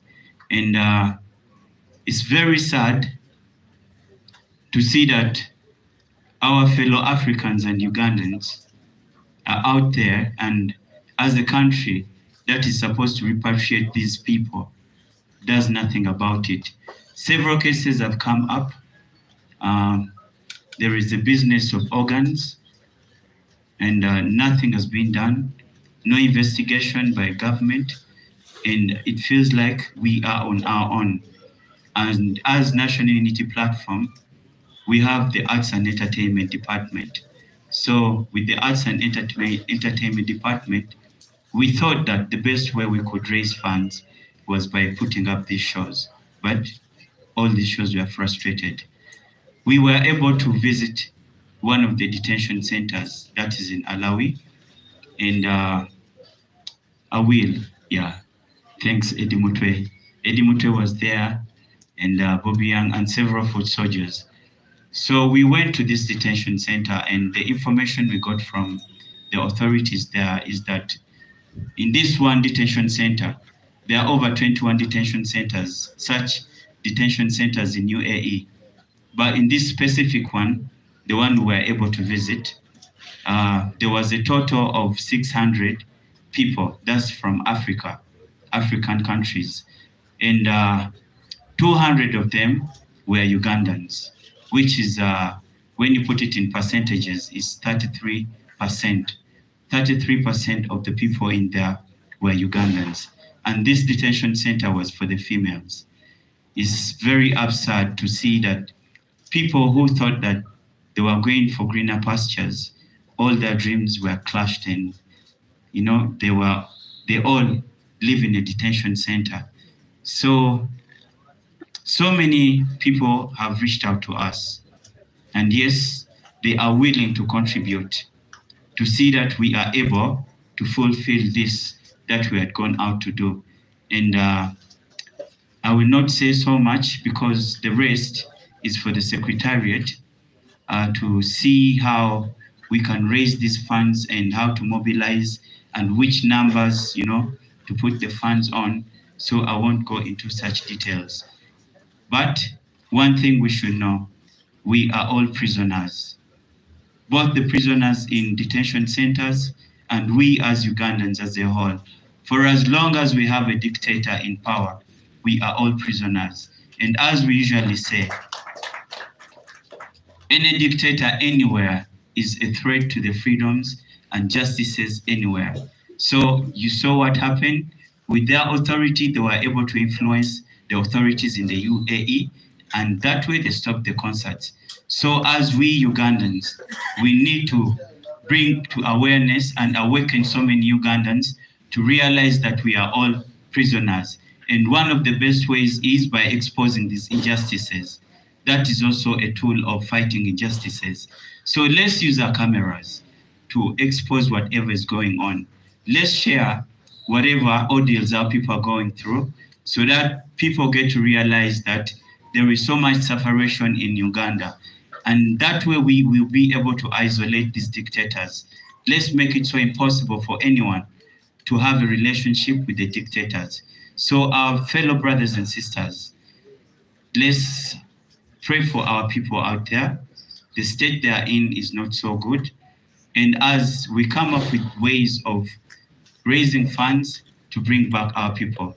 Yes, we promised our people out there that these shows are going to go on, and we will find ways. We will tick all the boxes to make sure that everything is in place for us to be able to have these shows and to have shows that can raise funds for these people.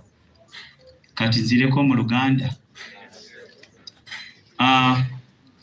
Nga musanvu twali mu UAE Dubai, twalina shows nga ekibiina kyaffe we kirina Arts and Entertainment Department. Twali tuorganizinze shows Dubai okulaba nga tukomyawo baganda baffe abaasiraanira eyo. Naye mu kaseera we baakwatiramu Honorable Kyagulanyi Ssentamu ku immigration ne bamubuuza ebibuuzo, twasobola okumanya nti Embassy ya Uganda yali emaze okutegeeza authority ya UAE nti Bobi Wine azze kusomesa bantu beeyo kwekalakaasa nga wekyali mu nsi z'Abawarabu, Egypt, Tunisia n'endala okwekalakaasa okwaliyo. So kino ne kireetera authorities eyo okwekengera era ne bamugamba tageza n'alinya stage yonna yonna era show zonna zonna ziri cancelled. Naye ng'omulamwa gwa zino show gwali gwa crazinga ssente okulaba nga tusobola okugulira baganda baffe abaasiraanira eyo tiketi bakomewo e Uganda. Naye era mukiraba nti nno wonna wali bantu bamusibira bbwa babeera basobola okuinfluencinga n'abantu abalala okulaba nga bannayuganda basigala nga bali mu kunyigirizibwa. Era twasobola okutuukako ku detention center emu gye basibira basisita baffe ne tuinteractingako nabo, twayogerako n'abantu ababatwala ne batutegeeza nti mu detention center yokka detention center bwe zityo ziri 20 n'okusukka eziri mu UAE, naye nga mweno emu gye twagendamu waliyo abantu 600 abafirika, naye nga kwabo 600 2 bannayuganda, ekitegeeza nti obutundu 33 ku 100 be bannayuganda abali mu detention center zino. Era nga tusaba bannayuganda bonna gye bali tulabe nga tufuna engeri gye tusobola okukomyawo basisita baffe, kubanga ne gavumenti yaayo ebakutte terina ssente zibakomyawo, naye basobola obbakuuma. N'ekirala kye nabadde neerabidde mu kutulemesa ebivvulu bino nga mwenda ku independence regime yakolayo ebikujjukujju era ebikujjuko bannaye munansonyiwa nze ndi munobbi naye ngezaako era. So baakolayo ebikujjuko nga era ssente nnyingi nnyo ze baateekamu, naye nga ogenda n'otunirira bino ebintu zino ssente ze bakolamu pate n'okupromotinga zi agenda zaabwe baali basobola okuguliramu bannayuganda tiketi ne zibakomyawo ewaabwe, kubanga abaana basinga baava wano ng'embeera ekaaye. Okutuuka eyo gye baabatwala ne basanga ate nga nayo embeera teriyo kitambula kwe kubakwata, ate ng'era n'ebitongole ebitwala abantu bano zi organization Uganda yebawa license. Tuwulidde emisango mingi nnyo n'emiranga gy'abaganda baffe bangi bwe bagyemu organizi zaabwe, naye nga gavumenti yaffe tefanga nayo kulaba nga ekola investigation okufindinga out kiki ekigenda mu maaso. So nga we tugamba nti nno ffenna tulina omulimu gumu, tuzuukuse baganda baffe abakyebase, ate naffe twongere okulabisa bino ebigenda mu maaso. Engeri y'okulwanisa ebintu bino kwe kubirabisa. Bwe tunaayongera okulabisa ebintu bino, neyo yonna n'abo abantu abadde bakyawa Museveni obuyambi bajja kulaba nga tebasobola kukolagana na muntu ata respecting our human rights. So ekibiina kyaffe nga kyo kirina enteekateeka, sijja genda mu ebyo kubanga ebyo ya Secretary General ajja kubyogerako okulaba engeri gye tugenda oteekawo enteekateeka yo okuraisinga funds okulaba nga waakiri tukomyawo baganda baffe. N'ebyo ebigambo nesiima nnyo okubeera ku maaso gammwe. People power, our power. Thank you. People power, our power. I will be very, very brief. Thank you so much for being patient, media houses. I think all of us can feel the pain of these our brothers and the mothers who have been here.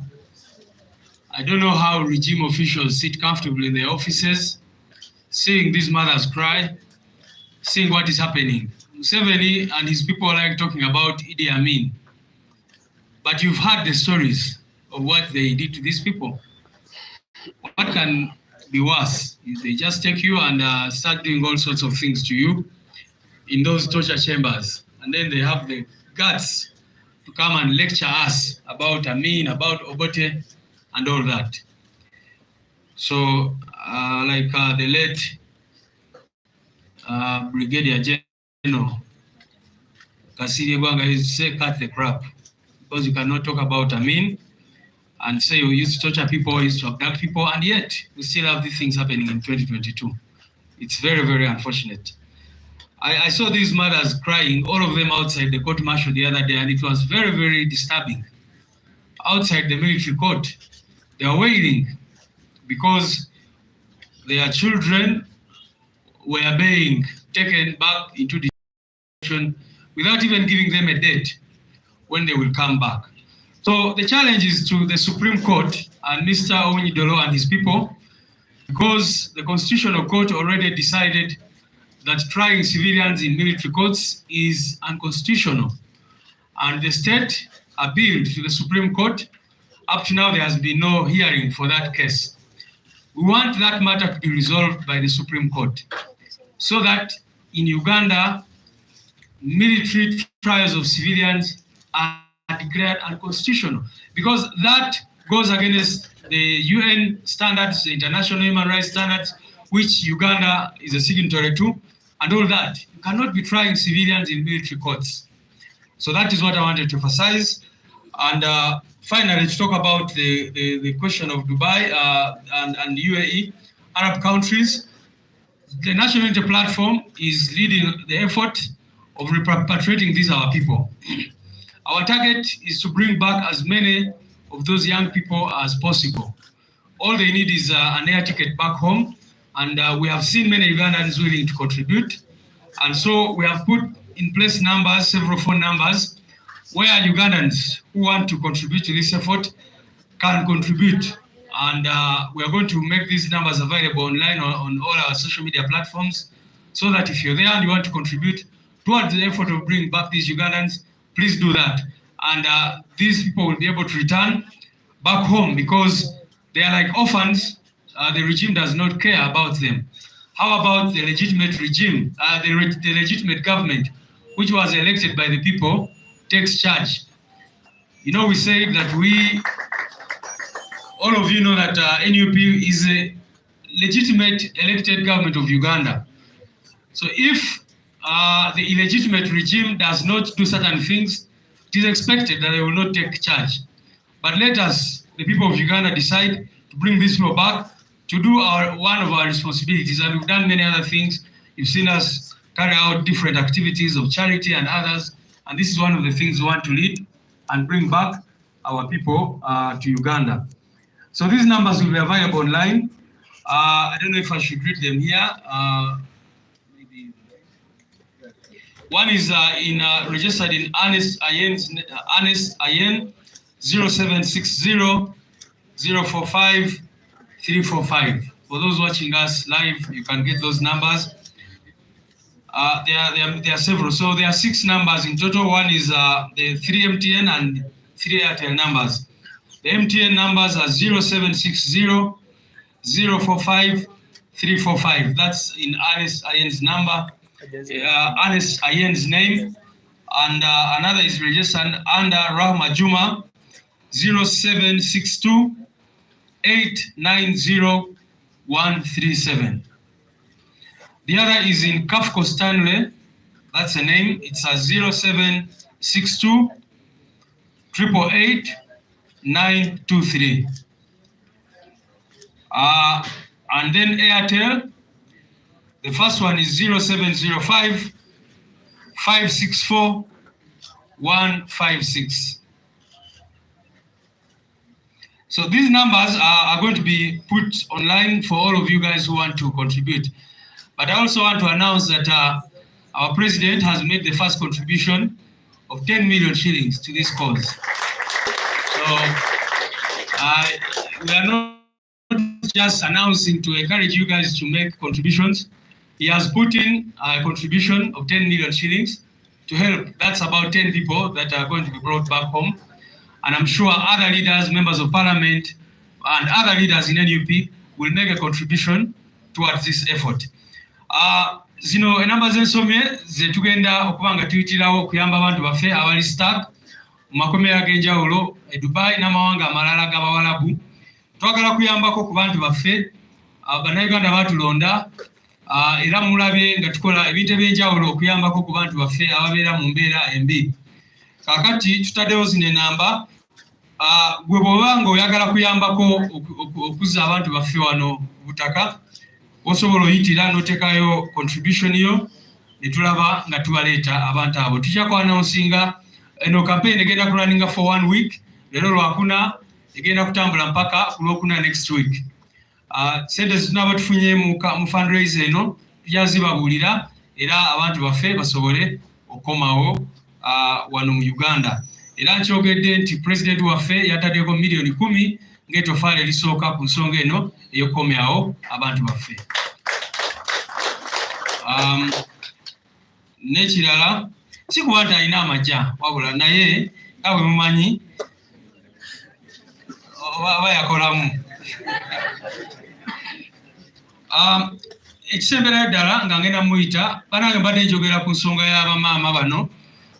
Juzi tubadde ku kooti y'amagye nga miranga n'ebiwoobe wabweru wa kooti. Simanyi nakyemalira n'abantu be bawulira batya bwe balaba abakyala bano nga bakaaba ku lw'abaana baabwe be basibye kati bamazeeyo ebbanga erigenda kuwera lya myaka 2. Nga nabo bakimanyi bulungi nnyo nti bano abaana tebalina musango. Amu abakwata olw'okwambala beereti ng'eno gye nyambadde. Abalala nti baali bawagira nnyo people power. Kati ng'oyo Ashraf Kalanzi yali avuga bodaboda nga wagira president waffe ne NUP ne bamukwata. Kaakati bw'otunuulira ebigenda mu maaso n'olaba bano abaana abadde boogera bano bamotivu oyo omukyala Nalubowa omuwala n'abalala be batulugunyiza n'oyo muganda waffe Yusuf. Ate bano batono nnyo okwabo be bagenze bawamba be tutamanyi nawa gye bali. Mukimanyi bulungi nti recently waliwo abaana baffe bangi nnyo bebaze nga bakwata up to now be tutamanyiiko gye bali. Kati bavaayo batya ekisooka juzi babadde celebrating independence. Osobola otovaayo ne mugenda ne mwekubira buserefi n'obufaananyi bwakabi nti muli ku independence, muli ku kiko bya independence, so nga mukwata abantu abatalina musango ne mubatulugunya ne bwe baali badde n'omusango amateeka galagira ndi mutwale mu kooti mu ssaawa 48. Naye gwe n'okwata omuntu n'omutwala n'omubuzaawo emyezi n'emyezi nga tomututte mu kooti ate ne batandika obbakuba n'obbabuuza ebibuuzo ebyo. Kyanaku nnyo nti buli omu agendayo kye basooka omubuuza Bobi balina kusasula ssente meka okuwakanya gavumenti. Kubanga bo basasula balina okusasula buli omu. Era mulabye omwana awo ng'avaayo ababodaboda nga balwana abagaba bakozesa juzi we bali bayisaamu baselebratinga. Abaana bavuddeyo ne balwana ne bagamba ssente zaffe ziriwa mutukozeseza ate mutuwadde ssente zaffe. kakati kubanga batambulira mu mbeera y'okusasula abantu balowooza nti naffe tusasula abantu ekisooka sente tulina naye ne bwe twali badde nazo bannayuganda bamanyi ekyokukola bannayuganda bali mu bulumi bannayuganda balina ensonga ezibaluma era ezo ensonga ze bayimirirako okuwalana n'okukolokota gavumenti ya mwami Museveni mpaka bwenavaawo. So teri NUP muntu gwesasula okukyawa gavumenti. Abantu bakyawa gavumenti olw'ebyo ebikolobero byekola. Musikirize nanirize president waffe ayogereko gye muli. People power. Our power.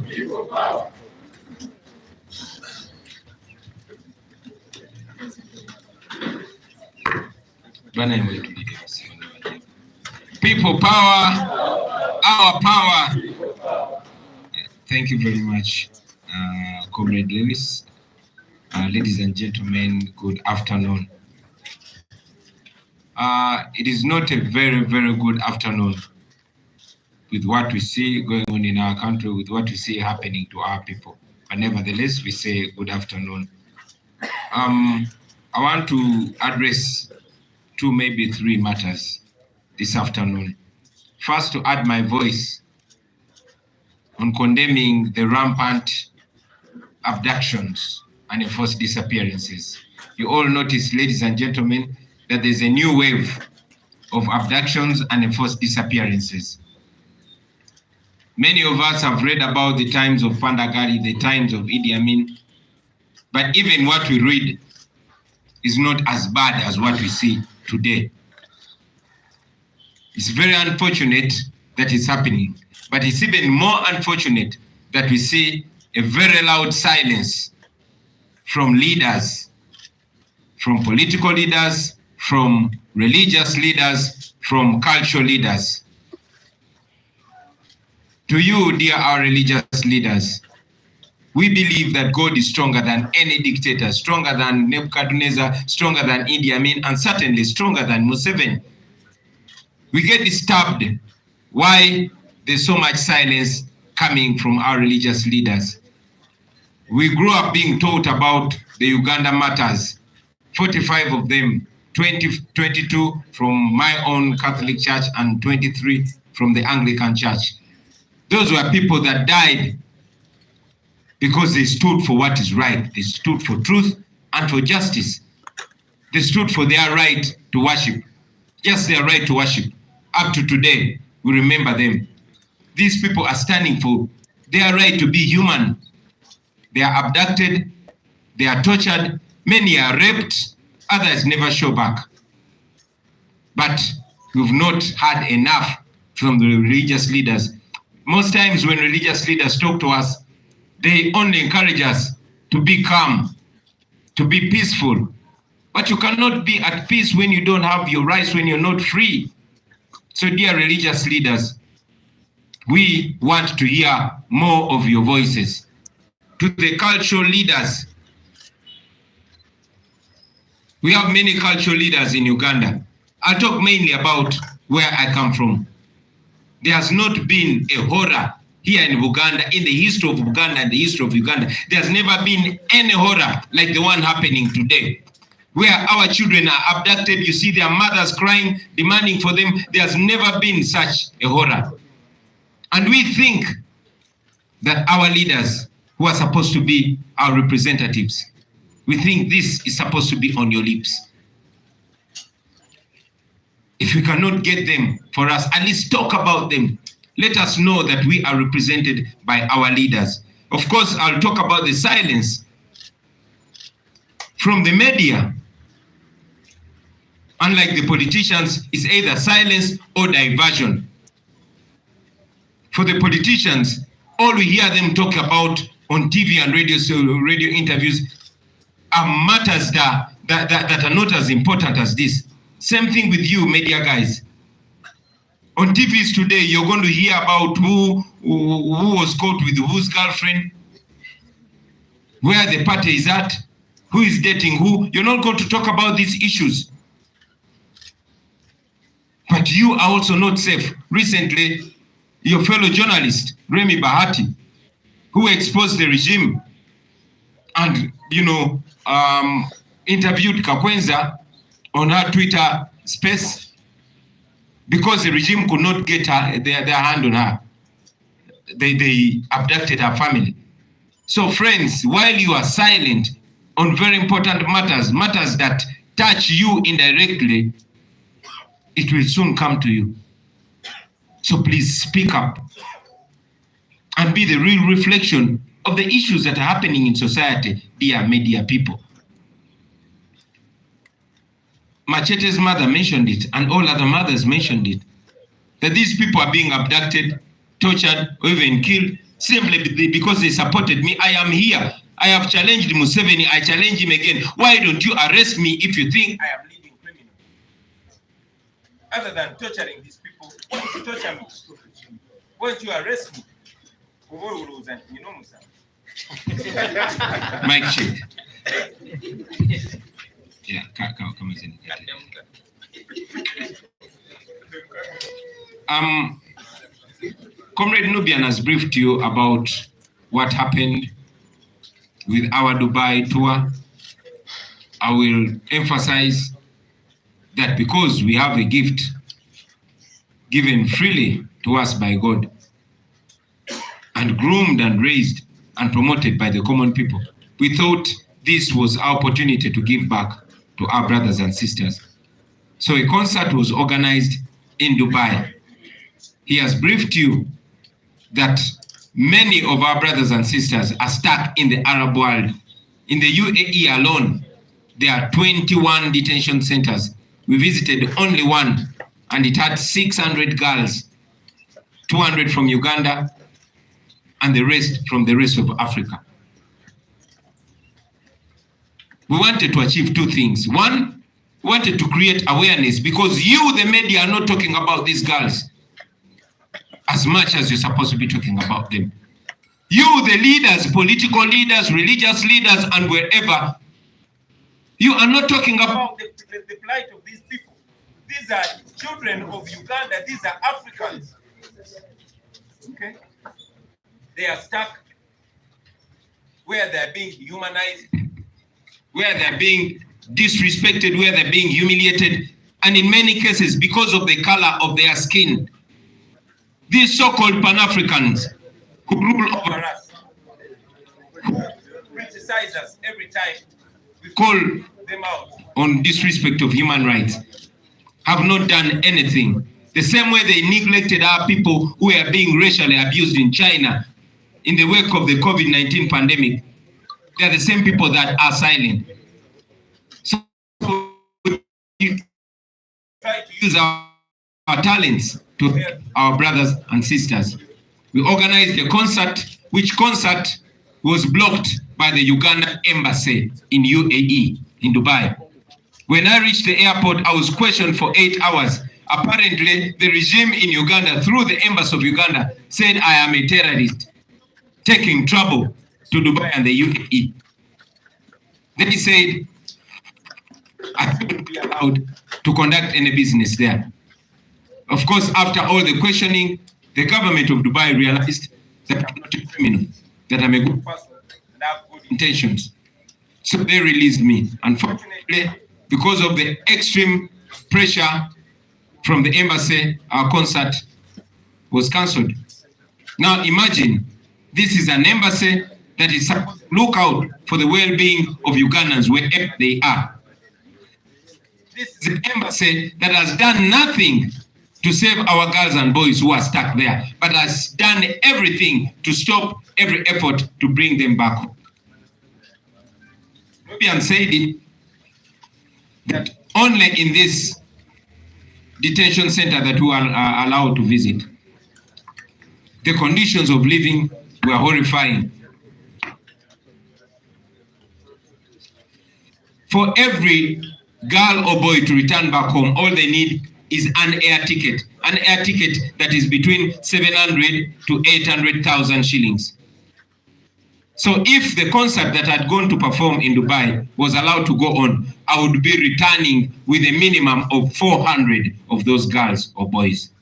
Unfortunately, the Museveni regime thought those people are better off suffering in that world other than returning home. In the same way, on Independence Day, just a day after blocking that concert. The regime had parties there. And you know, every time they have parties outside Uganda, they transport people and they spend billions. Now imagine if that money was spent to bring back our people. But do they care anyway? No, they don't. Now this is my message. First of all, to the girls and boys that are stuck there, I know you're watching, or I know you'll get this message. Hang in there, brothers and sisters. We have not given up on you. Uganda has not given up on you. We are still making every effort to get you back home, and you will come back home. To fellow Ugandans, wherever you are, we know we can do this.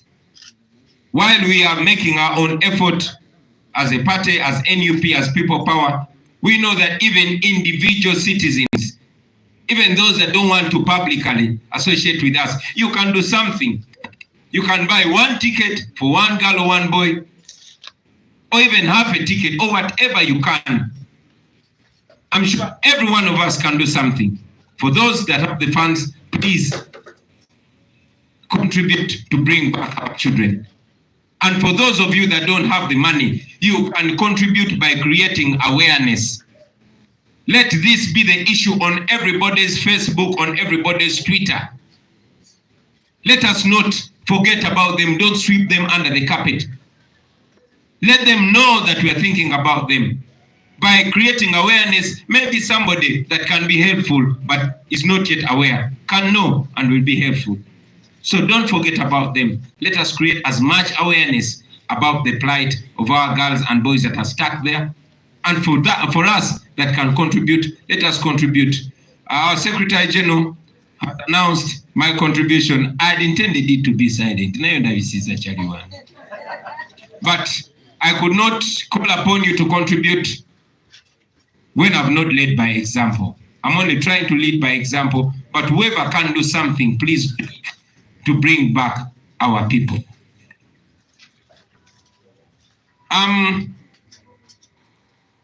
I will also mention this. I had not intended to dwell so much on it, but while I was away, we were treated to a diplomatic embarrassment. All of you have been seeing the erratic character of General Museveni's son, who he has been gifting with ranks. He came out, I don't know what he had consumed, or maybe that's his character, that's him, and attacked Kenya in his profile as commander of our land forces. He disrespected Kenya, therefore dragging all of us along. And as usual, General Museveni came out to congratulate him, to reward him. And yes, just a day, just after a day of national embarrassment, General Museveni's son was rewarded with the highest rank in our military. So now you know what Museveni rewards the people that misrepresent our country. You know now that all those people that are raping women, all those soldiers that are torturing people are actually being rewarded by General Museveni, because according to him, that is the right thing to do. Of course, General Museveni came out and pretended to be apologizing to Kenya, but that was in words. We judge him by his actions. In his words, he was apologizing to Kenya. By his actions, he rewarded his son for disrespecting Kenya.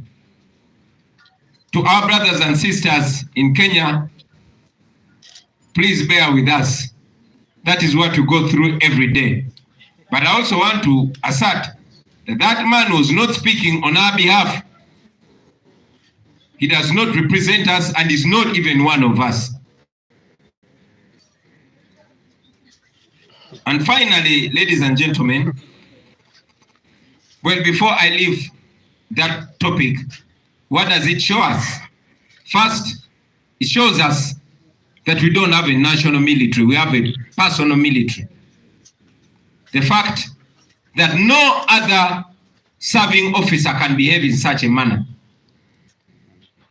But for the ruling family, they have the right to abuse every law, civil or military law. A few generals and soldiers that have dared to speak out in a much less undermining way, you've seen what happened to them. You saw what happened to Dr. Besije, you saw what happened to Tumukunde, you saw what happened to Sejusa Tinyefunza, and you saw what has been rewarded to General Museveni's son. The military is completely disrespected. But again, that's what happens when we are being ruled by the destiny, by a dynasty. The ruling family happens to be above the law, above civil law, and above military law. So to you, the soldiers out there, now you know. This is what you've tolerated. This is what you've helped to create. And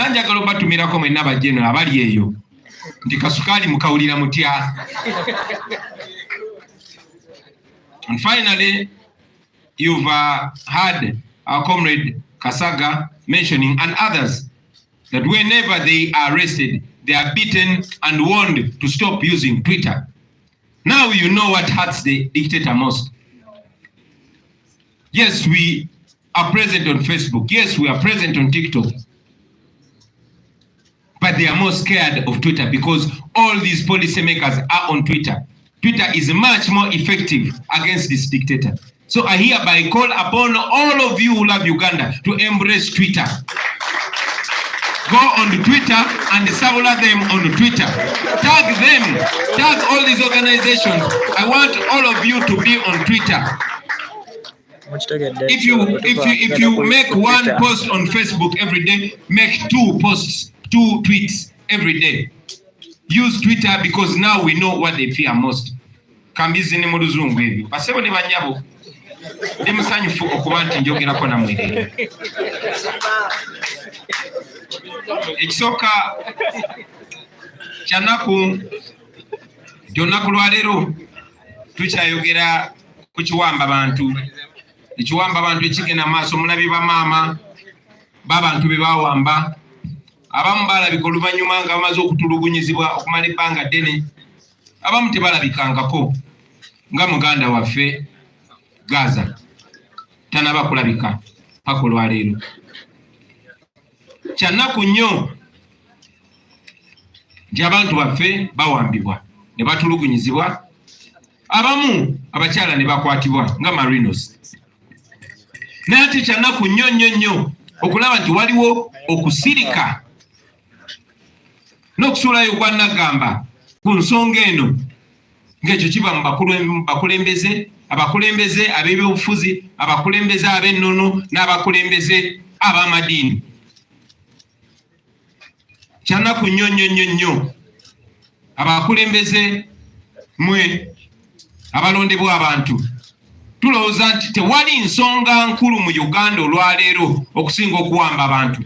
Bwaba tebannajjawuwo ekiro abasirikale oba abapoliisi ng'olabako bapoliisi n'omusirikale n'abakwatamundu abali mu ngoye eza bulijjo ne bakuba omuntu wo ne bambula omuntu wo nga bwe bakola Kalanzi ne bakwambula omusajja omukulu mu maaso g'abaana bo abalina okuba bakuumaddembe ne bakubuzaawo. Bangi malabe babasse, bangi malabe babatulugunyiza.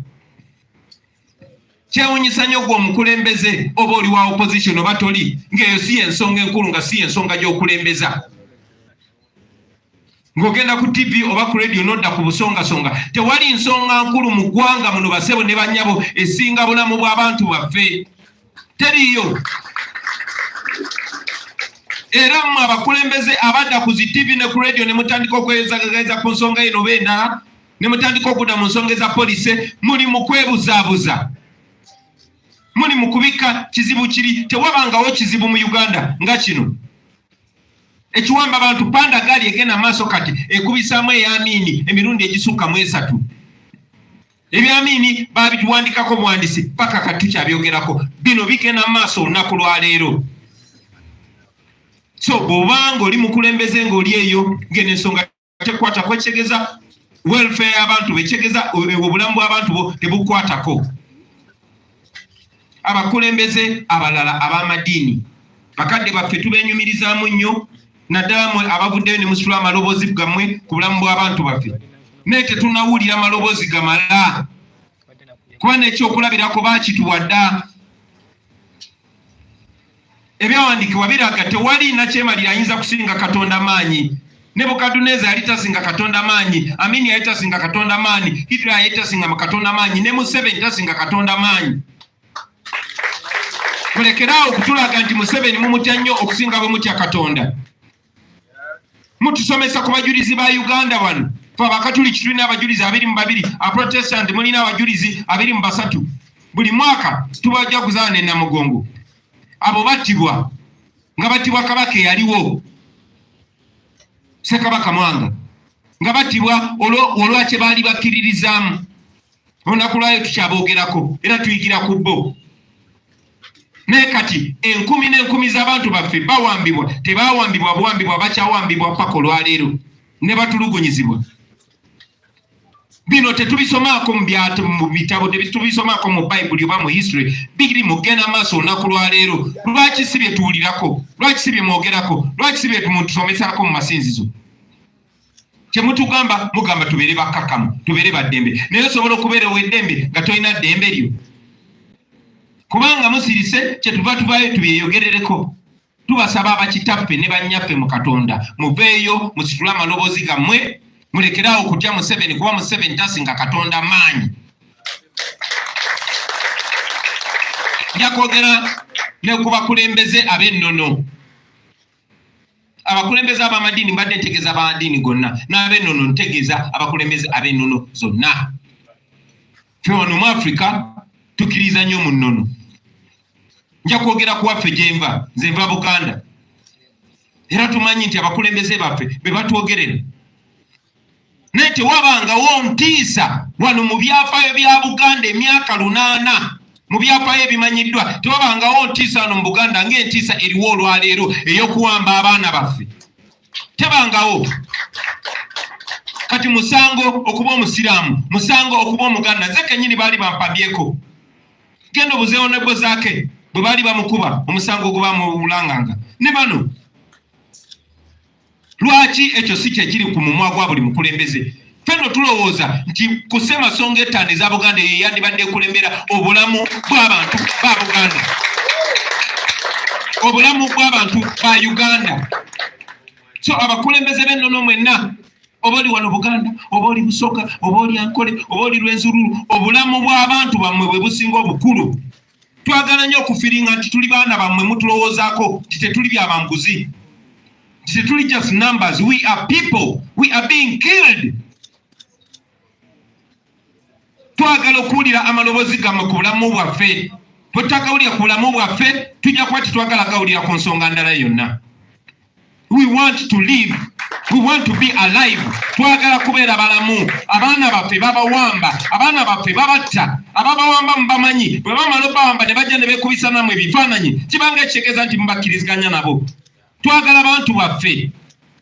Bamaama bali mu kkaaba wano bawamba abaana baabwe. There's a deafening silence. Nkiddamu tetulabanga ku ntiisa yonna yonna nga ntiisa eri mugenda mu maaso olunaku lwaleero nga bawamba abantu baffe. Nja kusembyayo mwe bannamawulire. Bannamawulire musirise. Zi TV zammwe ne zi radio zikozesebwa promotinga ani yakwanya ani gwe baakyaye ani. Mulinga abagamba eyo ensonga enkulu. Okay? Bawamba abaana ne babatta mubiraba olunaku lwaleero. Nene mutwala ebitundu 7.5 ba 8 ku 10. Nga boogera kwani gwe yagenza okwanjula ne bagaana omwanjula. Ekyo kitegeeza ebintu bibiri. Either ensonga ekwata ku bantu bammwe temugifaako, oba nammwe muli mukobaani era okudiverting ensonga. Tetugenda kusirika bannange. TV zammwe ne radio zammwe tujja kulekerawo ziraba, twedire ku social media kubanga nazo zikozesebwa kubika nsonga eno. Bawamba abantu baffe, bawamba abantu baffe, twagala abantu baffe, bawamba bakasitoma bammwe. This is a very serious matter and we want back our people.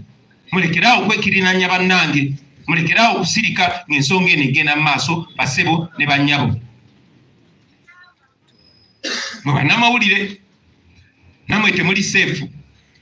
Njogeddeko ku munnamawulire munnammwe Remy Bahati yavaayo na interviewinga Just Kakwenza. Kakwenza nannyonnyola ekyamutuukako nga bamuwambye ne bamutulugunya nga Muhoozi yennyini yamutulugunya. Kakwenza said it that Museveni's son Muhoozi himself took part in his torture. They intimidated her and ordered her to remove that interview and she refused. Bahati Remy munnamawulire munnammwe bamutiisatiisa ne bamugamba eyo interview gijjeeyo n'agaana ne bagenda ne bawamba famire ye ne bamala ennaku nnyingi nga babawambye.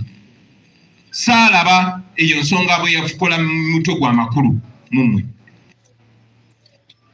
So bwe munaasirika nga batulugunya bannammwe nammwe bajja banona. Bagambye ensonga endala basebo ne bannyabo naddala Bannayuganda obubaka bwange bwe mbawa ku kuwamba abantu bano, first of all bino byali bibaddewoko era tujja biwangula. Naye njagala obbasaba mmwe Bannayuganda bannaffe abali emu taking a note, abantu ababawamba mubamanyi, mubanotinge ate mubalabise, mubaanike tubeere nga tubamanyi ku kiseera ekituufu. Bajja kwanukula ku kiseera ekituufu. Kyemba mukola temukkiriza abantu kwerabira. Mubanotinge nti gundi abeera wano mutabani wa gundi, gundi abeera wano mutabani wa gundi. Not them. N'aba poliisi bonna mubanotinge nabo bantu, nabo balina abantu baabwe. Note them down and expose them. Okay? Note them, expose them at the right time. Ekyo kankyesigalise. Comrade Nubiani yababuulidde ku bimu bye twayitamu nga tugenze Dubai. Basebo ne bannyabo tuli bayimbi era ekyo kyekitone Katonda kyatuweera obwereere ate n'abantu ne batusitula ku bwereere ne batufuula kye tuli. So bwe wabaddewo obwetaavu obw'Abaganda baffe abangi abasiranidde mu mawanga ago gye batulugunyizibwa gye bayisibwa ng'ensolo, twasalawo oluvannyuma lw'okulaba nga gavumenti ya wano tebigikwatako ebya Bannayuganda banyigirizibwa etegeka concert e Dubai. Concert eyo yabadde tegekeddwa mu kisaawe era tusuubira ekitono nnyo abantu 2,000. Naye nga bwe mumanyi nti gavumenti ya wano mu bikolwa byayo tuze tukakasa titeifa ku Bannayuganda tebaagala na baagala. Gavumenti ya wano ng'eyita mu embassy eya Uganda e Dubai bagenda ne bapokera gavumenti ya Dubai omugambo ne babagamba nti Bobi Wine ajja wano n'agenda kuyigiriza abantu kwekalakasa. Mulabe kwekalakasa uko badde mu nsi z'Abawarabu nga bajjako abakulembeze kyaleeta wano. Ne babagamba ebintu bingi nnyo era nagenza okutuuka nga baniize ne bankunya okumala essaawa 8 bambuuza ku NUP, bambuuza buli kimu naye nga buli kye bambuuza kyenziramu. Nakirabye oluvannyuma nti babadde babatiisa butiisa era abakulembeze baayo ne banneetondera ne banta. Naye babadde already bamaze okuinfluencinga okustopinga concert yaffe era concert eyo neyimirizibwa.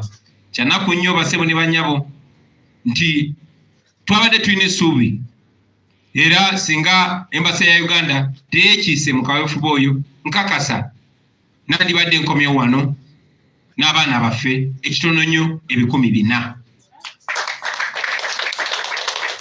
Nga bwe mbagambye nti twabadde tusuubira ekitono nnyo abantu 2,000 kuba concert yabadde mu kisaawe nga kisinga ne cricket oval. Naye kyalemeseddwa. Abaana abo basibiddwa, abamu bagenda mu myaka, abalala myezi. Gavumenti ya Dubai kyetaaga kiri kimu kyokka, air ticket ekuzaayo ewammwe. Air ticket eri wakati w'7,500 ku 8. Bwe baya 800 gwe kitwale nti buli bantu 8 ababadde bayingira oyo omuwala omu yabadde addayo ewaka. Bwe babeera 8 abo 10 baddayo ewaka. Bwe babeera 8 tuba tukomyawo 10. Bwe babeera 8 tuba tukomyawo 10. Kati bala abalamu olabe.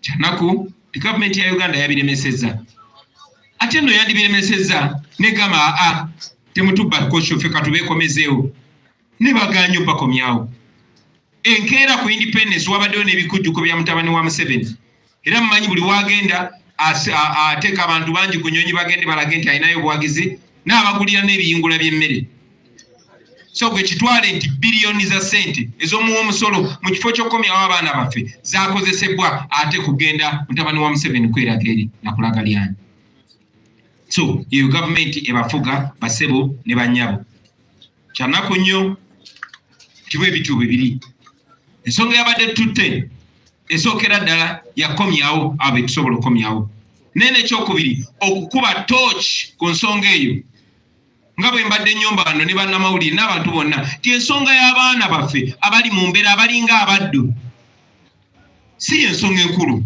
kati ku mawulire kuba singa mujoogerako ng'ensonga enkulu singa abazira kisa business community n'abalala nezi NGO singa beekozeemu dda omulimu ne bakomyawo abaana baffe so twagenda creating awareness singa abantu bamanyi obuzibu abaana abo bwe babeeramu twakyaddeko mu detention center emu yokka ey'abawala Nubia nabanyonyodde yabaddemu abawala 6 kwabo 6 2 bana Uganda abalaba nsi yonna bava Burundi bava Nigeria bava Central African Republic bava Congo n'amawanga gonna naddala agalinga Uganda akatulugunya abantu bayo agasa abantu bayo babo bali eyo ekigendererwa kyaffe kujjayo bafirika bonna. We wanted to, our effort is not only for Ugandans but all Africans, because it pains us to see people humiliated because of the color of their skin. Kyanaku kyababagamba nti ba Pan-Africans tebafaayo ng'era bwe baalemesa abantu baffe abaali bafeesinga racial segregation. Mujjukira Bannayuganda baali basosola mu langi nga basiranidde China ne tufuna ennyonyi eyokubakomyawo nga kye twagala ku gavumenti ya Uganda yokka kukkiriza nnyonyi eyo erandinga entebe ereeta abaana abo baagaana. Ku mulundi gwe gumu abaana baffe bali eyo bayisibwanga baddu babakuba n'ekibooko zino ez'okusiba ku muti ne bazikuba mugongo ng'ez'abasireevu. Kyetwetaaga kyokka kubajjayo gavumenti ya Museveni egaanye obbajjayo. Ne buli lunaku wabaawo ekikujjuko ekikozesa ssente z'omuwa omusolo ennyingi eyo gavumenti ya Uganda. Obubaka bwange obugende eri mwenna abaana baffe basibye era buli afuna obubaka buno ku kasimu buwe munno. Tuyimiridde nammwe tetugenda kulekeraawo kujjukiza buli muntu yenna. Twagala buli muntu amanye ku mbeera yammwe kuba si buli munnayuganda nti omutima gwe mubingo ogwa Museveni. So we've not given up on you, brothers and sisters. Hang in there. We're still making every effort to get you back home. Obubaka bwange obulala bugenda eri Bannayuganda abo basobola okuyamba. Mubano ntegeza n'abo abatandyagadde tutuukirira ffe ngaffe. Osobola okubaako engeri gy'oyamba. Essimu tugenda ziteeka ku social media handles zaffe.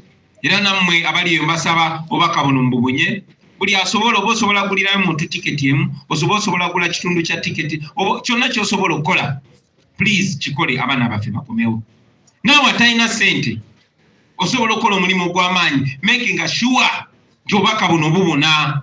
Making sure okozesa Twitter yo, Facebook yo, Instagram yo, TikTok yo, mu making sure embeera y'abaana baffe eno, mu making sure tetuwummula. Making sure tetwogera mboozi ndala eneefuuka emboozi enkulu paka nga baana baffe bano bajja kuvaayo. Manyi nti kisoboka basebo ne banyabo.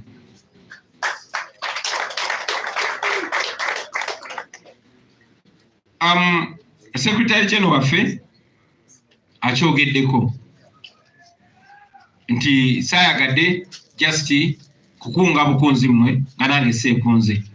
Newankubadde kyabadde kya nade saagala kyatuukiriza nnyo naye kale akyogedde nange ensonzi eyo obukadde 10 tutandikire okwo naye nammwe mbasaba buli asobola akole ekyasobola basebo ne banyabo.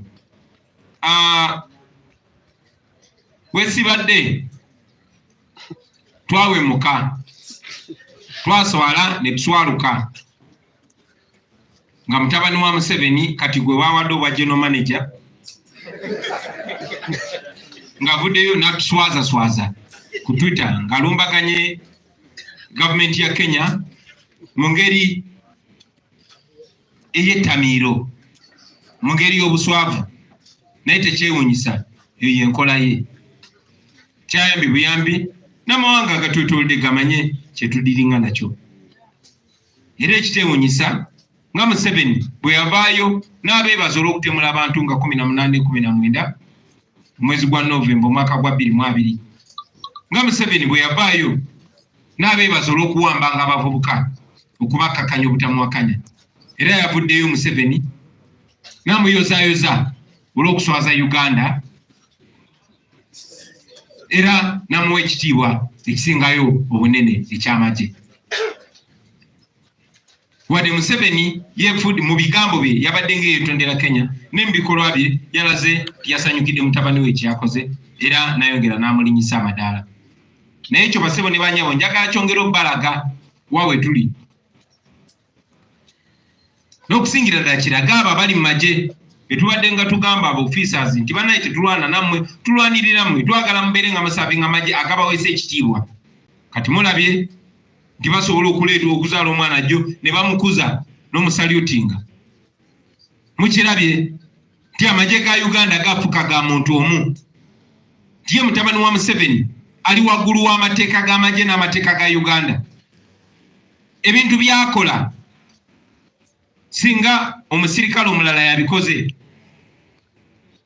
mwena mumanye ekyandibaddewo. Mwalaba kye bakola Dr. Besigye, mwalaba kye bakola Tinyefunza, mwalaba kye bakola Tumukunde, ne mutabani wa Museveni akola buli kigaanibwa amateeka g'amagye n'ag'eggwanga ne nasigala ng'ayinaayina.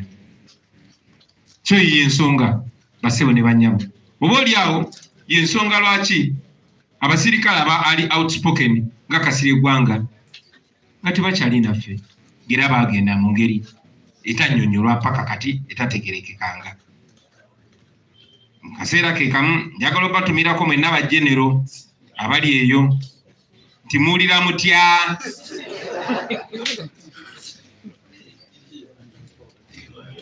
Njagala okusembayo basebo ne bannyabo nga mbalaga nti buli obakwata bannaffe bakute Motive Kasaga n'abalala kye basinga obatulugunyiza ye Twitter. Babagamba muve ku Twitter.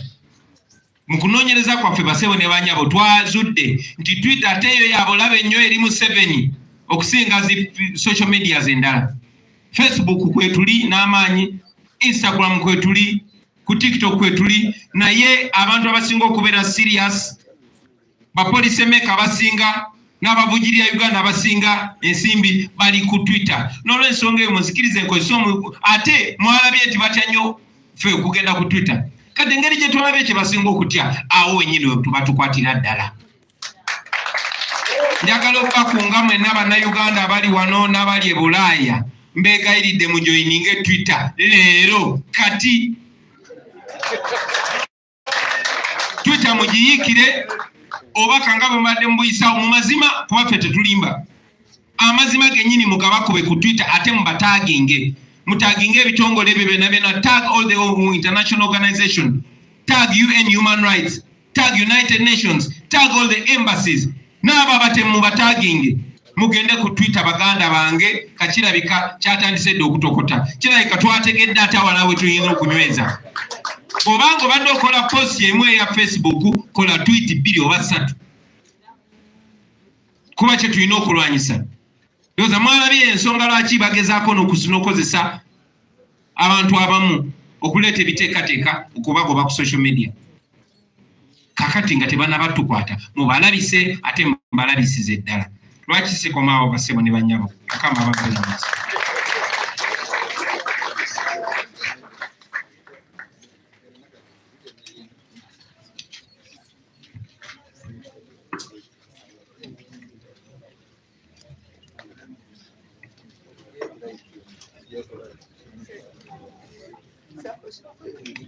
Webale nnyo Comrade Ssenyonyi.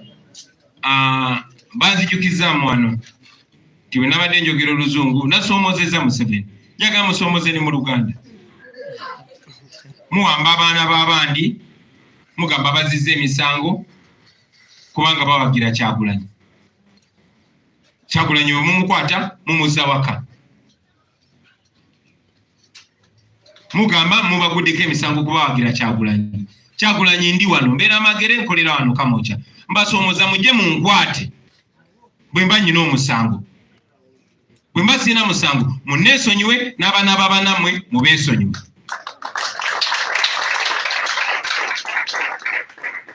Ensonga endala waliwo munnamawulire abadde yeebuuza era asabye Ssekama waffe ayogere ku nsonga eno, naye Honorable Ssenyonyi n'aŋŋamba ntiwa ebintu ebiguwa bitandika byeyogerere. Munnamawulire yazze n'abuuza Honorable Ssenyonyi nti gye buvuddeko mu kwogera kwange nayogera ku musibe gwe bayita Jamiru Mukulu. Ziramu gye buvuddeko mu kwogera kwange nayogera ku musibe gwe bayita Jamiru Mukulu. Nenvumirira gavumenti ya Museveni lwaki emukumidde mu busibe ebbanga eryo. Era munnamawulire n'agamba ti abantu ba propagandist ba regime bavaayo ne bagamba kati Bobi Wine otandise okwogera ku bantu abali mu gwere nemba n'emisango gy'obutuju olabika obawagira. Nambuza nkyogerako ki? Kanziremu nkyogereko ntandikire mu Luzungu mu Luganda. Wano wennyini wendi. Okusookera ddala basebo ne bannyabo. Jamiru aliraba ki Kyagulanyi abasinga kutumanyi nga Jamiru Mukulu bamukwata emyaka 8 egiyise. Paka olwaleero Jamiru Mukulu tanawozesebwa. Oluvannyuma lw'emyaka 8 tanaba kuwozesebwa. Nga n'abamu be bamukwata nabo babata. Tanaba kuwozesebwa. Mu mateeka gaffe, mu mateeka omuntu bw'abanga tannakkiriza musango obanga tannaba tukunaba muka muvi aba innocent. A person is innocent until proven guilty or until they plead guilty. N'olw'ensonga eyo twagala gavumenti eveeyo ennyonnyole lwaki emyaka 8 oluvannyuma lw'emyaka 8 Jamiru Mukulu tannawozesebwa kuba naye muntu ng'abalala. Ekyokubiri basebo ne bannyabo, lawyer wa Jamiru Mukulu ye Wameri and Company Advocate. Era nga Council Wameri yakulira bannamateeka mu National Unity Platform. Kitegeeza twasobola okumanya ebikwata ku Jamiru Mukulu. Era twategeezebwa nti Jamiru Mukulu baamutulugunya nnyo, baamukuba nnyo, baamukolako buli kikolobero ky'omanyi, baatuukana okumuliisa embizi ate nga musajja musiraamu. Baatuukana okumunywesa omwenge ate nga musajja musiraamu. Baatuukana okumuwota boardinga. Ebyo tubivumirira because nobody must be subjected to torture. Tewali muntu alina kutulugunyizibwa. Era amateeka gaaga mu muntu gwoba omutulugunyiza oba tokyalina ky'omugamba. Twagala gavumenti ya Museveni eveeyo eyogere ku kutulugunya Jamiru Mukulu n'abo abakwatibwa naye. Ekirala basebo ne bannyabo, Museveni tumumanyi asobola okera ku makya n'agamba gw'oli terrorist. Bw'agamba nti oli terrorist obeera terrorist. Mandela baali bamuyiseko terrorist, yafuuka terrorist. Nze ne people power kati omugenzi Eri Timune yavaayo n'agamba nti no tuli ba terrorist. Temwamulaba tuli ba terrorist. Nze ali wano Museveni yali avuddeyo n'akozesa minisitule w'ensonga ez'omunda n'agenda n'ategeeza parliament nti bankute ne machine gun mu Arua ne banzigulako omusango gwa terror n'emisango emirala. Kitegeeza nafuuka terrorist. Abakulembeze bangi nnyo mujjukira Dr. Besigye bwe bamusibako omusango gwa rape ne bamusibako n'omusango gwa treason. Kitegeeza nti baali bagizizza. Kikyengezaako okwogera basebo ne bannyabo. Kitegeeza ekyo nti n'abaana bangi nnyo be bakutte. Bano Banubian bagamba babakutte n'amasasi 4. Kati ku ffenna be Museveni bazawaayiriza. Lwaki nzikiriza byagamba Jamiru Mukulu? Mbeera mukyama ogamba nti amuwaayiriza nga tuze tulaba buli gwawaayiriza. Ensonga endala, mu mwaka ogwa 24 mu mwezi gwa Desemba mu kuziika Adonia Tiberondwa e Bushenyi. Omu ku banne ba Museveni gwe bayita Kaindo Tafire yavaayo mu Lwatu n'agamba nti bo bayambalanga uniform y'abasirikale b'Obote ne bagenda ne batta abantu ne bakomitinga terror ne bakomitinga mass murder basobole okukyayisa gavumenti y'Obote. Ebyo Otafire yabyogera. Tetujja kyogerako lwaki tanayimirizibwa mu mbuga z'amateeka olwaleero, naye yatugamba bakolanga ebyo mu Luzungu ekyo bakiyita false flag operation, okola ekikolobero osobole okuvumaganya ono. Tulina bukakafu ki nti ebyo ebikolobero byewavunaana abalala si bwe babikola nga tebavangayo tunnyonnyola byaliwo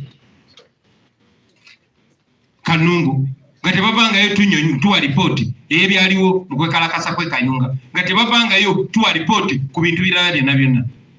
So nga temunaba tunnyonnyola, nga temunaba kuwozesa Jamiru Mukulu, temulina kye mutugamba.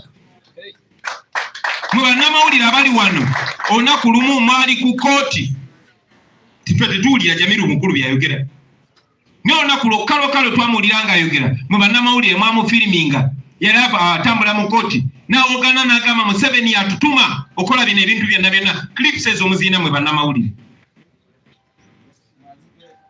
abaffe, ebyo byonna byonna bitegeeza ki? Manyi temwagala kwogera ku zino uncomfortable conversations, nje zoogerako. Manyi nti Museveni apulaninga kundetako ebisangosango, lwaki yogera? Nja byogera.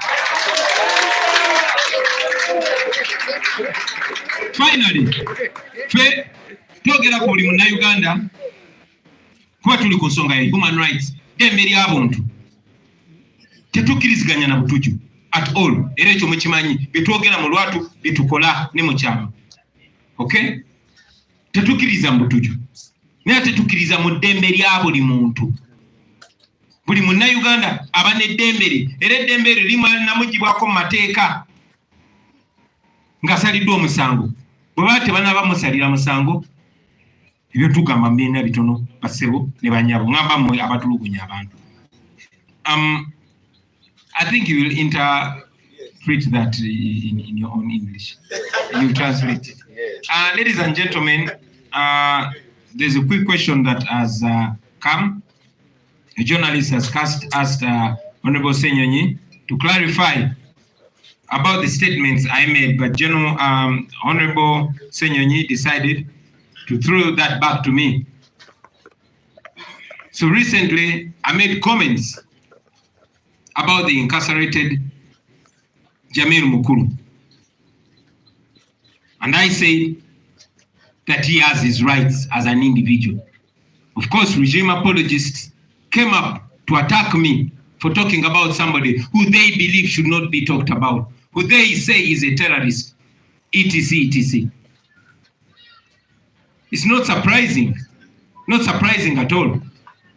Jamiru Mukulu was arrested 8 years ago. What we know is that Jamiru Mukulu was a rebel, like Museveni was a rebel, an armed rebel. The only difference is that Museveni succeeded and Jamiru Mukulu didn't succeed, at least not as yet. However, I will mention this, that Jamiru was arrested 8 years ago, and up to now, he has not been tried. So in the absence of a fair trial, you are not condition us to side with you, Mr. Museveni, and your friends. We are going to still demand for a fair trial in the issue of Jamiru Mukulu. Number 2, Jamiru Mukulu's lawyers are Wameri and company advocates. Now, Council Wameri is the head of our legal team. So we are privy to information about Jamiru Mukulu. And we've learned since that Jamiru Mukulu has endured torture. He was forced to eat pork against his religious belief. He was forced to drink alcohol, and he was even waterboarded, among other grave forms of torture. Now, needless to mention that torture is illegal, and torture washes away all charges against an individual. It is not the first time for people to be charged for terrorism. Nelson Mandela was called a terrorist by Margaret Thatcher. Myself and the People Power Movement, we were called terrorists by now, the dead Eddie Tumwini. Okay? Dr. Kizza Besigye was charged for rape. The Minister of Internal Affairs came to Parliament and said I was caught with 2 guns and they charged me with treason.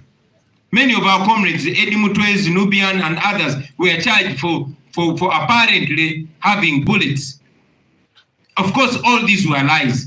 All these were bogus charges. So after seeing all these fake charges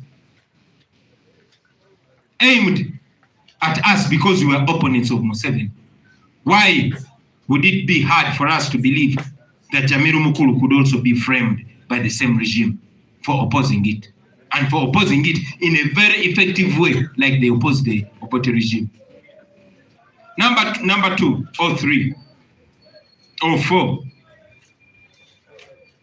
You all remember, especially you, the journalists, that in December 2004, General Kainda Otafire, at the burial of Adonia Tiberondwa in Bushenyi, spoke to the congregation and confessed that they used to put on the Obote military uniform, go to villages in Wero and others, and kill people, mass murder, in order to paint a nasty picture for the Obote government. Now, in English, that is called a false flag operation. If one of you confessed to that, why would you, and of course, seeing many other great things that the Museveni regime has done, the Mukula massacres where people were burnt in train wagons by this same regime, why would we doubt that this Jamiru Mukulu thing could also be a false flag operation? Especially that you've kept him in prison for 8 years, especially that you've denied him any access to the media, any access to, any possibility of him putting out his voice there. I mean, you journalists remember that one day, the only time I saw Jamiru Mukulu speaking is when he shouted into your camera that Museveni is the one that sponsors those terrorists. Not to say that I believe Jamiru Mukulu, but also I don't believe Museveni either. So I don't believe those 2 people that are thought to be terrorists, Museveni and Mukulu. In my view, they are one and the same. Finally, ladies and gentlemen, we talk about Jamiru Mukulu because for us, it's a matter of human rights. Whether or not we agree with you, we respect human rights and we respect the rule of law. And we believe that a person is innocent until proven guilty or until they, say they are guilty. So until then, until there's a fair hearing for Jamiru Mukulu, until there's absolute respect of human rights, we shall stand for the rights of everybody. We might disagree with you, we might come from a different religion, we might be different in every way, but we stand for the human rights of everybody. Even for you, Museveni, and your fellow criminals, finally, when we finally arrest you, because you will be arrested one day. But finally, when you are in the dock, we shall stand for the human rights of Museveni as well, because you're a human being, although you don't behave as a human being. Thank you very much, ladies and gentlemen.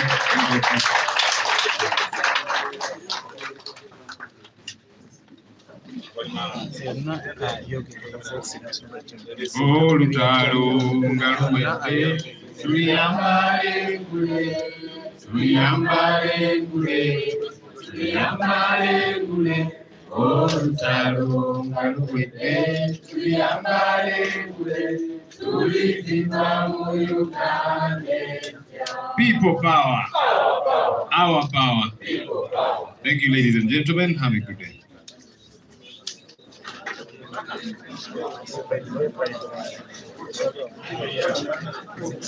Yes, obadde mulabe mulungi gwe ali ku Shalom Television.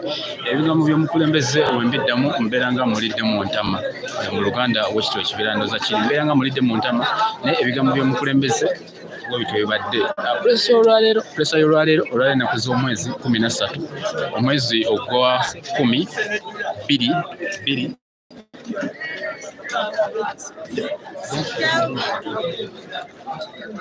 omwezi ogwa 10/22 olwa pulesa ya leero abadde mukambwe nnyo okusinziira okuba nti nno bizibu baawo mu ggwanga agamba nti nno bannaffe abali ebweru okuba nti nno munnange tebanakumizibwawo ekivuli kyali kirina okubeerayo ate munnange balemesebwa okubeerawo. Kibadde ku kooti eri kooti y'Ekololo ekibaddeyo era nga Bashir Malende n'amateeka ekibaddeyo okusookera ddala ababaka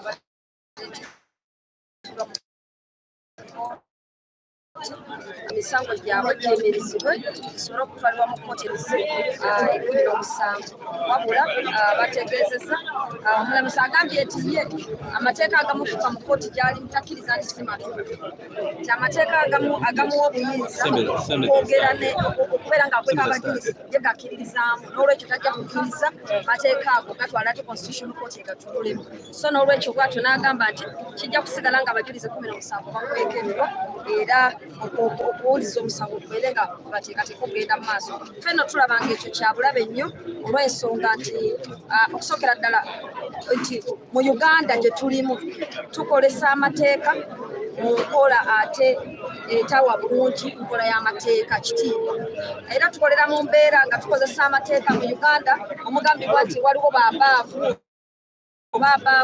abasobola okuinfluensinga engeri emisango gye gitambulamu katuba tuba nga tukolera mu mbeera nti omulamuzi asobola okuba nga tulina reports eza corruption mu judiciary oba bias oba okuba nti abalamuzi abasinga balondebwa nga ate ababalonda be bamu ku babaavu DPP teekamu emisango naye alondebwa mukulu wabeera akulembedde eggwanga tulaba nti mu mbeera mwe tukolera ensalawo y'omulamuzi eyo ey'okuba nti yeefudde nti ye mulamuzi atudde mu musango ate ekiseera kye kimu ne yeeramula n'agamba nti bino byandibadde bikolebwa constitutional court naye nze bisalidde wano amateeka gange matuufu amateeka ga kooti eno matuufu so sijja basindika mu constitutional court tulaba nga kyabulabe nnyo era tulaba nga ensalawo eyo ey'okugamba nti abajulizi bakwekibwe egenda kusetinga ekifaananyi ekikyamu ennyo olw'ensonga nti kino tekiri ku ssegirinya na Alani kyokka nti omusango abassegirinya na Alani naye zino ensalawo zigenda ku affectinga nawe Uganda omulala nti bw'ona ogenda mu kkooti enkya nga waliwo abajulizi be bataddeko akakookolo ne bagamba ffe tetwagala tulaba kkooti ejja kugamba nti ekyo kyasalibwawo dda mu musango gwa ssegirinya ne Alani abajulizi 17 baagala kwekweka tolina kyekikolera so tukiwakanya naye nga tugenda kukola buli kisoboka kyonna okulaba nga tulaba nti tulwanira amazima n'obwenkanya naye nga tukimanyi tetukolera mu mbeera ey'obulabe ennyo ekya respecting ate enkola y'amateeka so ekyalenge gye tulina naye nga tumanyi nti bannayuganda namwe bakitegeera bulungi era n'abantu be Kawempe North ne Kawempe ne Kide West wamu ne bannayuganda mwenda ne bannakampala okitegeera bulungi. Bwe bategeezezzaako nti no kkooti esuubiriza kuddamu kutoola lunaku lwakumeka ennaku z'omwezi mmeka? Bategeezezza nti omusango guno okuddamu okugutunulako bagenda kuddayo nga 8 Novemba omwaka guno okusobola okulaba nti balaba waliwo obujulizi bwonna obulala bwe bayinza okutuwa naye nga obujulizi obw'abantu 17 bagambye bo ne bwe tuba tufa tutya tetugenda kugutunulako era emu ku nsonga gye twabagambye nti bo batutte omwaka mulamba n'omusomo nga bakyateekateeka bujulizi bagamba nti baagala bulumiriza ababaka ffe lwaki balowooza nti ennaku 15 mbuze baagala okutuwa mbu mu maaso ate abamaze kwerowooza ffe tutegekere mu nnaku 15 abajulizi abasukka 4 kuba tulina abasooka balinga 17 kati balina n'abe 17 waliyo n'abalala tetubateekeretekere mu nnaku 15 ate nga nabo si bakutunulwako naawe togenda kubamanya nti oba awadde obujulizi okusajjirinya wakubalani ye gundi oba abeera wano okumanya kyabulabe n'abaanoonyereza ku musango nabo beekwese amanya gaabwe bagasiimuddemu ne gye babeera abalina okuba aba officers abakulu abalina nabo okujuliza omusango so mbeera ya bulabe nnyo nnyo nnyo naye tugamba nti tulina kugowa ffe tugendagenda maaso nga tusindiikiriza era abamu ku ffe tutiisiddwa nnyo tukyayongera okufuna okutiisibwa okw'enjawulo olwokubanga tuli mu misango gino tetusobola munnaye kuwanika kubanga kino kya buli omu leero kiri ku Ssegirinya kiri ku Machete kiri ku Alani kiri ku Olivia Rutaya kiri ku Motive Kasaga naye ekyatera kiri kunza ate kirina ku Munnayuganda omulala. Omubaka twandiyagadde otulambuliremu ku nsonga y'Abannayuganda okukoma waneeno oba oliawo oyambise n'akakisa kano okumbe ba MP banno sobola batino basonda akasente Bannayuganda okukomawo.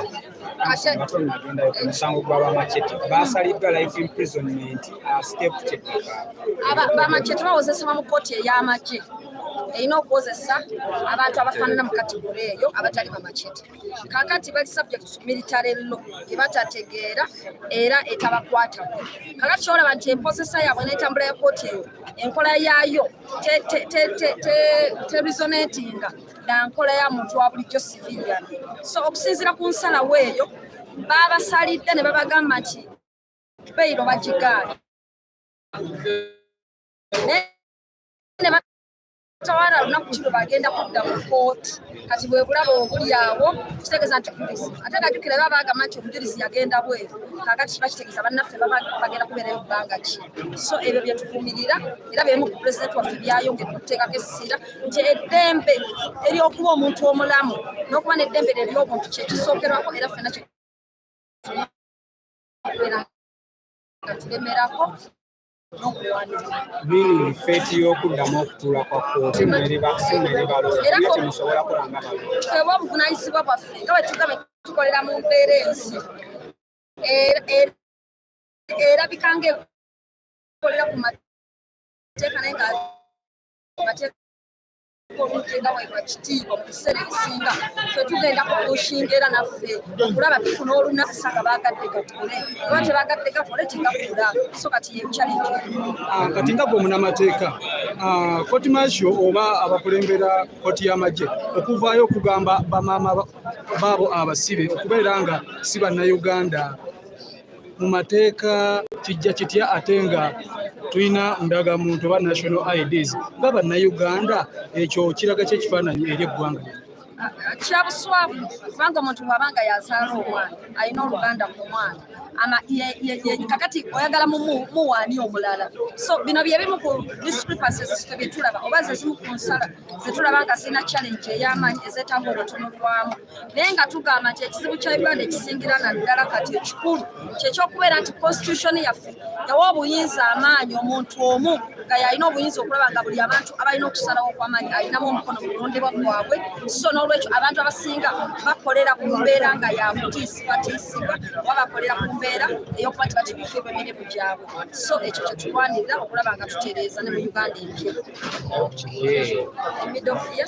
ekibuzo Bannayuganda banno oba oliawo oyinza okukozesa kano akakisa oba oliawo nawe MP okyogerako ki? Okusookera ddala njagala kukozesa mukisa guno okwongera eddoboozi lyange ku bigambo bya pulezidenti waffe Robert Kyagulanyi Ssentamu. Tuli wano Kamwokya press conference mugiraba ebadde etudde naye emiramwa mingi naye omulamu omukulu kyabakulembeze okusookera ddala mukozesa amaloboozi gammwe okulaba nti nno muvumirirwa ekisinga okubeera ekikulu ng'okuwamba abantu ng'okubeera nga batwalibwa nga tebawozesebwa mu makooti ag'enjawulo. Ekyokubiri okukozesa obuteetaba mu mboozi ziri diversionary oba odisikasinga policy naye nga wate waliwo ekintu ekikulu ekyokuwamba abantu ekyo kikulu nnyo. Ekyokubiri tuleme kwefuula nti tetumanyi nti abaana baffe mu Middle East bakyalemeddeyo so n'olwekyo ffenna nga abakulembeze twongere amaloboozi gaffe buli w'oli kozesa social media handle yo kozesa TV kwokyadde okwogerera abantu abo bakyali ebweru abaagala okuggibwayo baganda baffe ate okontributinge ekibiina kyaffe kitaddewo enambers era enamba z'essimu mobile money secretary general zisomye era zigenda kusasaanyirizibwa ne ku platforms zaffe oba oyagala okontributinga okuyamba ku bannaffe abali sitaka mu Middle East kubanga osatiza pulezidenti zangaaniddwa obeere ng'oweerezaako akasente ate osobola n'okujja butereevu ku kitebe wano e Kamwokya n'olaba sekretary yenna oba omuntu alekeddwa in charge okusobola okulabanga ensonga z'okuyamba ku bantu zireeteddwa. Nolwekyo nkubira omulanga naddala mu aba National Unity Platform, ba MPs, tulina ba councillors, tulina ba mayors, tulina abakulembeze ku levels okubira ddala wansi. Bannange mwenna kino kyekiseera mujje twekwate wamu tudduukirire omulanga tubeere nga tuyamba, kubanga bannayuganda batuteekamu obwesige nga bagamba nti eno ye gavumenti entuufu gye baalonda. So eno yakyabeesibyeko nga eremedde okukola ogwayo yadde ekyakosa sente yaffe y'omuw'omusolo tukwate mu nsawo tujje tukontributinge tulabe nti nno abaana baffe bavaayo. Era nange nga Shabi Malembe ekyange kiri mu kitu kiri wali ewa pulezidenti ekigenda okuteekebwa kubeera nga kiyamba ku baana bano. Oyo y'omwaka Shabi Malembe munange omukyalo oyo omukyalo obadde mulabe mulungi naye nzikiriza mu ssaawa zino mukadde kano kennyini nkwerekereze ebisigadde nemanya maaso awo oba oliawo nebinaaba bikyuseemuko tojja kuba tubibategeeza. Enamba zigenda kuba nga zisaasaanira ku bikutu gimugatta abantu YouTube, Facebook, Twitter, Instagram, TikTok, byonna enamba zigenda kubeerayo nemanya agali official bwe bajja okusala. So ku munnange ali ku Sharon Television amanya n'eddoboozi mpitibwa Ronnie the Transporter okubeera ddala wali ku Map Media TV.